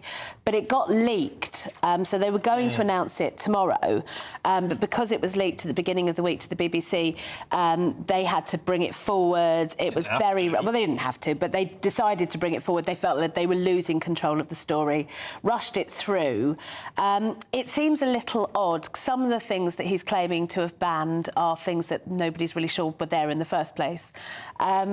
Other things are, things that are unpopular with some people. I'm not entirely sure that it's going to change the fortunes of the Conservative Party, but I do think it will make the people who were going to vote Tory anyway happier, which they could do with at the moment. I'd be a bit suspicious of how it was leaked. It was leaked to the BBC. I think Team Sunak really think this is a win for them. And the more they can cause outrage among Labour people, the more they can generate hostility to the idea, the more they'll feel they're winning, because they know that the polling suggests the public's with them on this. OK, look, let's leave it there. Sorry to butt in, no, not at all. But the lady herself, Kemi Badenoch, is now ready to go. Good to see you this morning. Look, this is proving to be very popular with a lot of our viewers and listeners, but I have to say I'm just reminded of Margaret Thatcher and the old U-turn if you want to. The lady's not for turning. Well, the PM certainly is, it would seem. No, this is not a U-turn. This is making sure that we do this in a way that is fair and proportionate, that people can actually help make this transition. The transition is the right thing to do. We don't want to be reliant on autocratic countries for oil. We don't want to be reliant on China for every single thing around electric vehicles. So making sure that this is being done in a proportionate way is absolutely correct. You look at how the economics of an electric vehicle have changed since Russia's war in Ukraine. It costs more now to charge them up. Supply chains are a lot more fragmented. We need to think about policies that we put in place as they're being implemented to make sure that people can actually absorb the costs. That's the right thing to do. What do you say then to the car manufacturers and to the businesses, Ford, for example, who really aren't very happy with this? They've invested billions in clean energy solutions. They were pushing for this 2030 deadline. That's now been pushed back. They're saying we're going to miss the boat now when it comes to investment and when it comes to future-proofing jobs. Well, first of all, Ford put out that statement before we'd even announced anything. And also, if they say we're going to miss out on investment, we are doing something that brings us in line with countries in the EU. So if they're getting investment, why would people stop investing here? And at the end of the day, if people can't afford to buy Ford's products, there's no point banning petrol and diesel cars and forcing them when they're not going to be able to afford to do so. We have to do this in an affordable way. It has to be done in a practical way. And I've been speaking to the auto industry. They don't all speak with one voice. Yes, there is some uncertainty because we did have a mandate for a 100% ban by 2030. It's now 80% target by 2030, and then the full ban by 2035. So we're moving things out. We're moving things out by 5 years. That is not a change in direction. It's just slowing things down a bit so that people can catch up. That's the right thing to do. What do you say to your colleagues then who are unhappy, including the former Prime Minister Boris Johnson, who said this uncertainty could drive up prices for families? Well, what I would say is that we have to look at the practicalities of delivering the policy. We can't put policy in place just so politicians can go on the world stage and say, hi, look at us, aren't we world leading? This is not about us. It is about the people of the UK. It is about families. It is about the cost of living crisis and making sure that what we are doing is something that is manageable and still gets us to that transition, which we do want, of having a cleaner environment. Recently been 20 points ahead in the polls. This is now a clear dividing line between the Conservatives and the Labour Party. But do you think it is enough to close that gap? This isn't being done for political reasons. We need to make sure that we are making decisions for the long term, not just for next week or not for polls. We cannot run the country by polling. We have to look at what it is that people want. We're a democratically elected government. We're all MPs. We have constituents who we listen to, and what they are telling us is that they're worried about the cost of living. They're worried about how they will be forced to go onto electric vehicles in just 5-6 years' time. Probably even less if you look at the mandate that we're putting in. So what we have done is ease the pressure. OK, I mean, look, you say it's not a political decision. Some people would disagree on that, but, you know, that's how it works. Can I ask you something else that isn't a political... People think every single thing is political. Well, we have to do the right thing. We're doing the right thing. That's what's important. Something that isn't political is the interest rate decision at noon today, because that's handed off to the Bank of England. What would... Because you're not involved in that, in politics, what would you like to see happen? Is it time for us to steady the ship now? So I need to be careful before they make an announcement. I don't want to set any hairs running, but I would point to what the Prime Minister said yesterday, that the government's priority is tackling inflation. We know that the Bank of England will be thinking about that as well, and we have been tackling it. We promised to halve it by the end of the year. It's now 40% of the way down, so we're nearly there. So really what I'm thinking about is what it is that's going to make people's lives easier, and that is getting inflation right down. OK. Kemi Badenoch, really good to see you this morning. Thank you very much indeed. Appreciate that. Freddie, your thoughts? Well, it's always good to hear from Kemi Badenoch. She's a very persuasive speaker. I thought interesting little barb at Boris Johnson there, which you teed her up for nicely, saying, you know, it's all very well for people to say, look, we're world leaders on the stage and all that. Very interesting that coming from Kemi, given that they were quite close before. I mean, it's ridiculous to say it's not political. Of course it's political. What did you make of that, Emma? I thought it was quite funny that her first line, while your ticker was saying net zero U-turn, she said, this is not a U-turn. It really put in mind Theresa May's nothing has changed moment. It was, it is a U-turn. You have, and I think it's interesting because one of the strongest attack lines, we know this from focus groups, that the Tories have had on Keir Starmer is flip-flopping, changing their mind. I think that this weakens that now because they've flip-flopped. Does it? But they're also. But isn't it fair to say, well, they're still going for net zero in 2050? That hasn't changed. But one of the lines but that's the same with Labour's investment, the 28 billion. They've been attacking. That's been slowed down. This has been slowed down. They've all been described as U-turns by the other side. So I think what's good for the goose is good for the gander. Yeah. The difficulty for the Tories, which Kemi sort of slightly touched on there, and you touched on in your questions, is the problem isn't the public so much, which is pretty on board with these changes. It's the party for the Tories. And actually, Kemi Badenoch had a WhatsApp leaked yesterday. It was begging her colleagues to sort of not react too quickly before the plan is laid out. Didn't go very well. Didn't go. Well, look, it's been really good to see you both this morning. Freddie Gray, Emma Burnell, thank you. And here's Alex Burkle with the weather. The temperature's rising. Boxed Solar, proud sponsors of weather on GB News. Good morning, here's your latest GB News weather update brought to you by the Met Office. I'm Alex Burkle, and whilst it is going to be sunnier for many today than it has been recently, it is still blustery towards the northwest, and here there is some showery rain around at times. Could be quite heavy across parts of Scotland, and that showery rain is going to feed into Northern Ireland too as we go through into the afternoon. Elsewhere for England and Wales, whilst it's a sunny morning for most, we are going to see plenty of showers bubbling up with some sunny spells in between, and those showers could be hit and miss, though some heavy downpours downpours are possible. Temperatures likely to be down a degree or two compared to some recent days, but with a bit more sunshine around and slightly lighter winds for most of us, it may feel a little warmer. The showers will continue for a time as we go through into the evening, but most places, particularly across England and Wales, are going to see the showers easing. So some clear skies developing, staying blustery, windy towards the far north of Scotland, and showers continuing to feed in across parts of Scotland, Northern Ireland, and notice some towards the southeast as well. But temperatures under the clear skies likely to dip a little bit lower than last night for some places.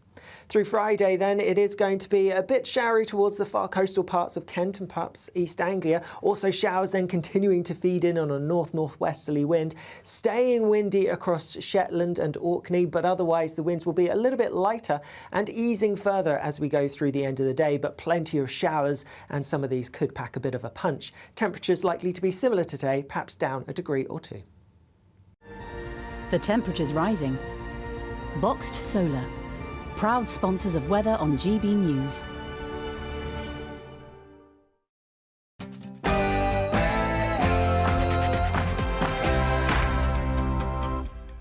Well, it has been a busy morning so far, and we've got lots more still to come for you. It is 9 o'clock on Thursday, the 21st of September, and this is what we've been covering on the programme so far. The Prime Minister has been criticised for U-turning on key green policy commitments, but says he wants the public's consent for a more realistic approach to net zero. The Business and Trade Secretary, Kemi Badenoch, told us that Rishi Sunak's decision will help families absorb costs on the long term. We need to think about policies that we put in place as they're being implemented to make sure that people can actually absorb the costs. Meanwhile, an exclusive GB News poll reveals that almost half of those questioned opposed the ban on petrol and diesel cars. An interest rates decision will be announced by the Bank of England at midday. We, of course, will bring you all the full coverage live on GB News. We can rely on our firm friendship. King Charles and Emmanuel Macron exchanged warm words at a banquet to describe renewed Anglo-French relations. And we'll have weather updates for you with Alex Burkill. Good morning. Whilst it's going to be a sunnier day for many of us, there is still some showery rain and strong winds around. I'll have more shortly. Good morning to you. I'm Stephen Dixon. And I'm Ellie Costello, and this is Breakfast on GB News.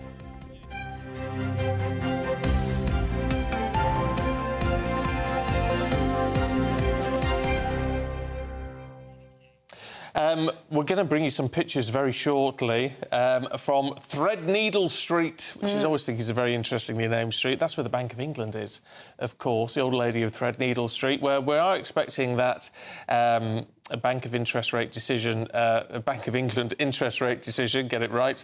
Feels like the Bank of interest rates, yeah, it does feel like that at the moment. It could be the 15th consecutive rise today, taking us to 5.5%. That's very, very likely. There is a protest which is taking place outside the Bank of England this morning, so we're just getting some pictures in of that, and as soon as we get them, we'll show you those. So a lot of people are very angry at what the Bank of England is doing, or looks like it could do at lunchtime today. It seems unlikely they'll hold at 5.25%, but you never know. No, but if there is that 15 consecutive rise, it is the housing market, those with variable rate mortgages especially, who are going to feel the brunt of that. Perhaps that's what we're seeing with the protesters there this morning. Very, very difficult for businesses and those with mortgages. So once we do have those live pictures, of course, we will bring that to you. But we'll go to our top story now, shall we? Because the Prime Minister, Rishi Sunak, has delayed the ban on the sale of new petrol and diesel cars from 2030 to 2035. Yeah, he also wants to delay the complete phasing out of gas and off-the-grid oil boilers by 2035, I think it was. It's all very confusing, these dates. But anyway, we're all going to have to change, weren't we? Anyway, that's now not going to happen, and there's lots of caveats built in now. Labour has said it's going to reverse all of these new plans if they get into power. But in a press conference yesterday, the Prime Minister argued that his priority was to help families struggling with rising costs. The Climate Change Committee have rightly said you don't reach net zero simply by wishing it. Yet that's precisely what previous governments have done, both Labour and Conservative. No one in Westminster politics has yet had the courage to look people in the eye and explain what's really involved. That's wrong, and it changes now. But it cannot be right for Westminster to impose such significant costs on working people, especially those who are already struggling to make ends meet, and to interfere so much in people's way of life without a properly informed national debate. Well, Labour's accused the Prime Minister of being desperate, directionless and trashing our economic future. And the former Prime Minister Boris Johnson also warned Rishi Sunak not to falter on key climate crisis initiatives. He says that uncertainty could drive up prices for families. Let's talk to our Deputy Political Editor, Tom Harwood, who's in our Westminster studios for us this morning. What do you make of it all, Tom, what we've heard so far, particularly, of course, from Kemi Badenoch?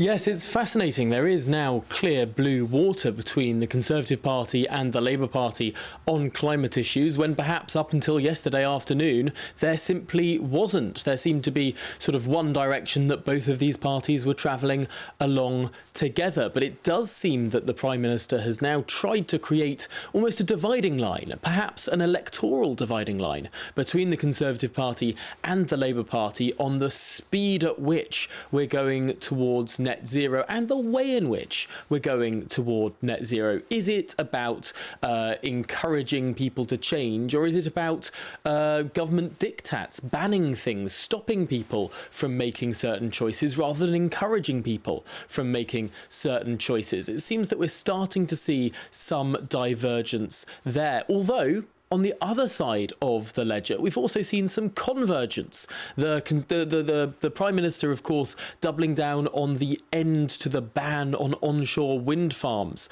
which, of course, has been Labour Party policy for some time. Some of the other elements of the announcement, of course, were pretty pro-green as well. The expediting of green energy infrastructure, some complicated overhauling of what are known as grid connection policies, ending the first-come, first-served system there. There are lots of different details in this announcement, and perhaps some of the things that have been less picked up on by the media might be more prevalent in terms of how the United Kingdom actually reduces its CO2 emissions overall. But certainly the headline-grabbing measures, a delay on the ban of the internal combustion engine within cars, petrol and diesel cars, and a delay on the ban on new gas boilers being constructed in new homes as well. Some breathing space, perhaps, for families that might have been worried about having to change or a greater level of expense in terms of switching to new equipment. OK, Tom, thanks very much indeed. Well, earlier on, we questioned the Trade and Business Secretary, Kemi Badenoch, on the government's so-called green U-turn. She said it wasn't a political decision, did she? She said it wasn't a U-turn either. It was simply a delay. So they're still aiming for that 2050 aim of net zero, just a different way round of getting there. Now, well, fair point. Shadow Minister for Industry and Decarbonisation, Sarah Jones, joins us this morning, who I suspect, Sarah Jones, would describe it as a U-turn and would describe it as something that's quite political. It's a car crash. Rishi Sunak just doesn't get it. He's weak. He's given in to Liz Truss at the first hurdle. Net zero is the biggest economic opportunity we have in the 21st century. We are a country where we talk about the former industrial heartlands. What Labour wants to do, get rid of that label, former, and create jobs across the country and keep people's bills down. Now, what he did yesterday is not going to help people's bills at all, because delaying that 2030 figure when it comes to cars, and let's remember it's really important, this is the sale of new cars. I've never bought a new car, I always buy second-hand. The sale of petrol and diesel cars will carry on. But what he's done by delaying that 2030 target for new vehicles is he will make us more reliant on oil, and we know the prices of oil, and we know that's all tied into Russia and the like. He will make the industry feel even more insecure than they already do. The number of jobs in the car industry has fallen by 40% since the Tories came to power. They need investment, they need support, they need certainty, and this is none of those things. And it takes away the opportunity we have to create a market that actually competes so that we can bring the price of those electric vehicles down, which is what we all want to see. So it's a missed opportunity. But forgive me. Admission of guilt on many. Forgive me for jumping in, but isn't there an argument here to say, in terms of the cost, what you're not looking at is the individual costs to us, the voters, which is not only about the new car issue, but also about heat pumps and gas and oil boilers and all that sort of thing. But also, there is a perfectly valid argument to say the manufacturers are going to be making electric vehicles. People are going to be buying. If you want to change your car, you can buy an electric vehicle. There's no need to force people to do it. It's still going to be there as an option, and presumably quite a viable option by 2030. Well, both those things are, of course, completely true. The number one issue that keeps us awake at night is how we're going to bring down costs for the public. Of course it is. We've all faced huge increases in our mortgages, in our food, in our bills, in our energy bills. All those things have to come down, and the government has no plan to do any of those things. And nobody is going to be forced to buy an electric vehicle. But what the government should do is be agile, work with the industry to bring prices down. So what Labour has said is we want to invest alongside, walking hand in hand with the private sector, in gigafactories in this country. So gigafactories make the batteries that we need for electric vehicles. That will bring down costs, that will give us jobs. In the car industry, the average wage is well above the average income. These are good jobs. We need to grow them, not diminish them. So prices lower is absolutely a number one target. Why has the government stopped using any kind of insulation to make our bills go down? What Labour have said, we will invest in insulating millions of homes so that energy bills on average will come down by £1,400. Driving up incomes and driving down bills is the number one priority for a Labour government, not this weak response where the Prime Minister, frankly, yesterday, he was making stuff up, talking about how we were all going to have to not now have 7 bins. Nobody was ever suggesting we would have 7 bins. It's not just fantasy economics, it's fantasy policies as well.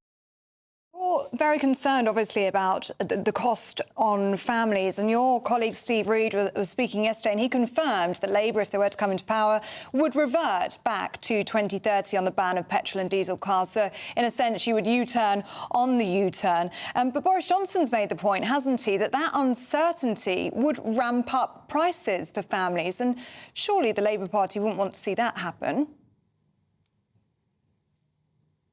So we had a debate in Parliament this week on the automotive industry, and in order to do that, I spoke to lots of people in the sector.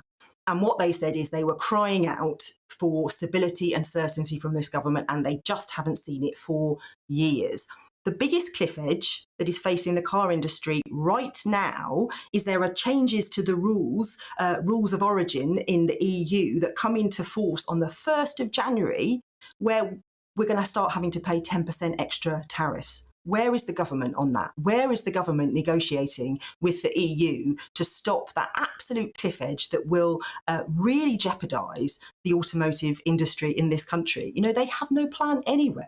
They make speeches when Liz Truss tells them to, but there is no plan here. Labour has a plan. Let's insulate our homes. Let's invest in the car industry. Let's invest in renewable energy so we can bring bills down and stop having to rely on Putin and whatever is going on in Russia for our prices. You know, this is Labour's plan. It is very concrete, very ambitious, but it is, you know, driven by the need for certainty for business. I have only been in this role for 2 weeks, so I'm new to it. And over 200 businesses and industries have been in touch since then, because business want to talk to a party that is going to give them certainty and that's going to work hand in hands with them to bring down bills and create jobs. Sarah Jones, we're almost out of time with you. I just wanted to ask you about what you actually came on the programme to speak to us about, which is soaring mortgages costs for families. And Labour are calling it the Tory mortgage bombshell. I mean, is that a fair criticism when This is actually down to interest rates, which has nothing to do with the government. These are decisions by the Bank of England. Look, the Bank of England sets interest rates, and that's right and proper that they should do that. The government needs to create the climate where the economy can grow. And what we've been looking at is some of the small print around some of the forecasts. And we're looking at £11 billion worth of savings within family budgets that people are going to have to make before 2025. This is really difficult. You just have to go to the supermarket to see in real time how expensive everything has become, and the government needs to be intervening now by having a proper windfall tax and using that money, and in the long term by investing in our jobs for the future. The government has no plan. They created the cost of living crisis and they haven't done anything to fix it. Labour has a plan, is serious about this. It's grounded in fiscal responsibility. Rachel Reeves's utter golden rule about being secure and fiscally responsible. But we need to grow the economy. That is the only way we're going to come out of this cost of living crisis. Oh, I'd love to get a debate with you and Kemi Badenoch on at the same time. It'd be great. You have to let us know if you're ever up for that. Sarah Jones, really... Well, perfect. We'll see if we can set it up. Really good to see you this morning. Thank you. Are you persuaded by Sarah Jones? Do let us know what you made of that interview. And with Kemi Badenoch a little bit earlier on as well, let us know your thoughts on both of those. GBViews at gbnews.com. Yeah, coming up, we're hearing about your views on the war on motorists after this. What you get for breakfast is something that, if we do our jobs right, you will wake up to news that you didn't know the night before. It's a conversation. It's not just me and Eamonn. We want to get to know you, and we want you to get to know us.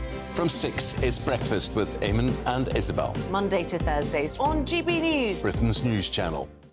Westminster is going around in ever-decreasing circles, followed by the media. Britain is broken.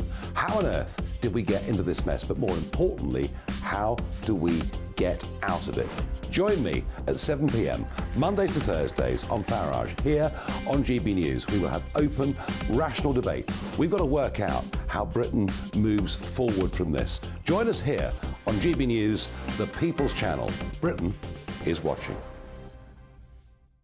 Join me, Andrew Pearce and Bev Turner, Monday to Thursday, 9:30 a.m. Who benefits from that? Not the British public. And on Fridays, join us, Tom Harwood and Ellie Costello from Britain's Newsroom. That's what you get with this show. That's fantastic. If it's happening, we're talking about it on Britain's Newsroom. GB News, Britain's news channel. GB News, unlike other broadcasters, isn't obsessed with the London-Westminster bubble. We think there's a nation beyond the M25, and that's why we talk about the issues that matter across the land. Join me on State of the Nation, 8 to 9 o'clock, Monday to Thursday, on GB News. Daisy's listening, and you should too. People in Britain, they love free speech, but they also love fair play. I don't care if I'm speaking somebody from a trade union, from the Labour Party, somebody from the SNP. And I think the viewers like to see that actually we can challenge one another, but in a positive way. We think we ask the questions that people want to ask, and often we ask the questions that we wanted to ask in Parliament but never got the chance to ask. So join us every Saturday, 10 a.m. till noon on GB News, Britain's news channel. Nightmare commute. Kick it up a gear with me, Patrick Christie's at Drive Time, 3 till 6 p.m, Monday to Friday on GB News Radio. You can listen online and on DAB+, on the smart speaker app and on the GB News app. And if you've got an Alexa, all you have to say is, Alexa, play GB News. We're also on TuneIn and the Radio Player apps. From the school run to rush hour, get revved up with me, Patrick Christie's, on GB News and GB News Radio. First and foremost, I'm a GB News fan, and I was before I was working here. Just love the fact that we're asking the questions that a lot of establishment media won't ask. With a bit of a twist, we not only want to inform you, but we want to keep you entertained. It's worth the drive because you get in and the team's all ready and waiting, they're itching to go, and it's a proper little family. GB News is the People's Channel. It's the audience that makes the programme sing. We're giving our viewers and our listeners a voice. I see the thousands of your letters, tweets, emails, you name it, coming in. Britain is broken. How on earth did we get into this mess? But more importantly, how do we get out of it? The establishment had their chance. Now we're here to represent you. It's time for something different. It's time for GB News. I'm very patriotic. I believe in Britain. Our best days lie ahead. Britain's watching. Britain's watching. Join us here on GB News. The People's Channel. Britain's news channel.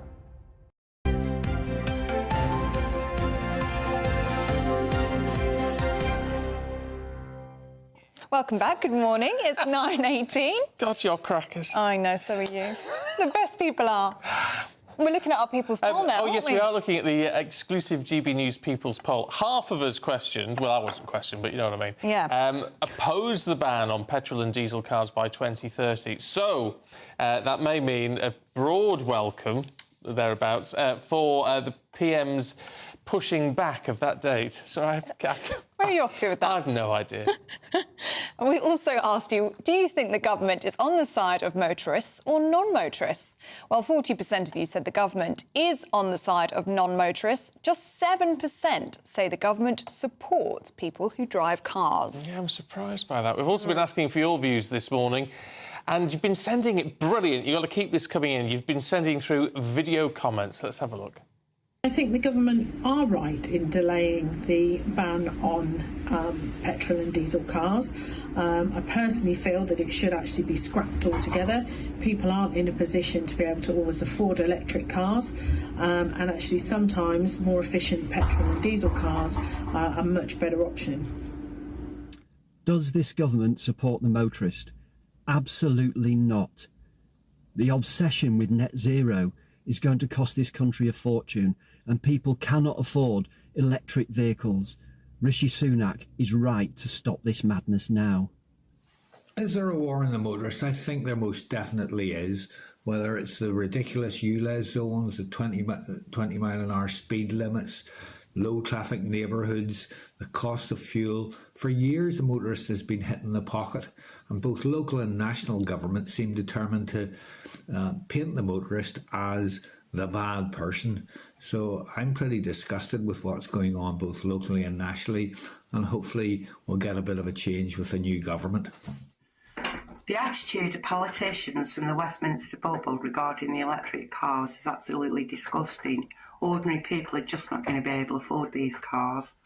And also 35 billion in lost revenue. Lovely. Thank you for those views. Video views like that, perfect.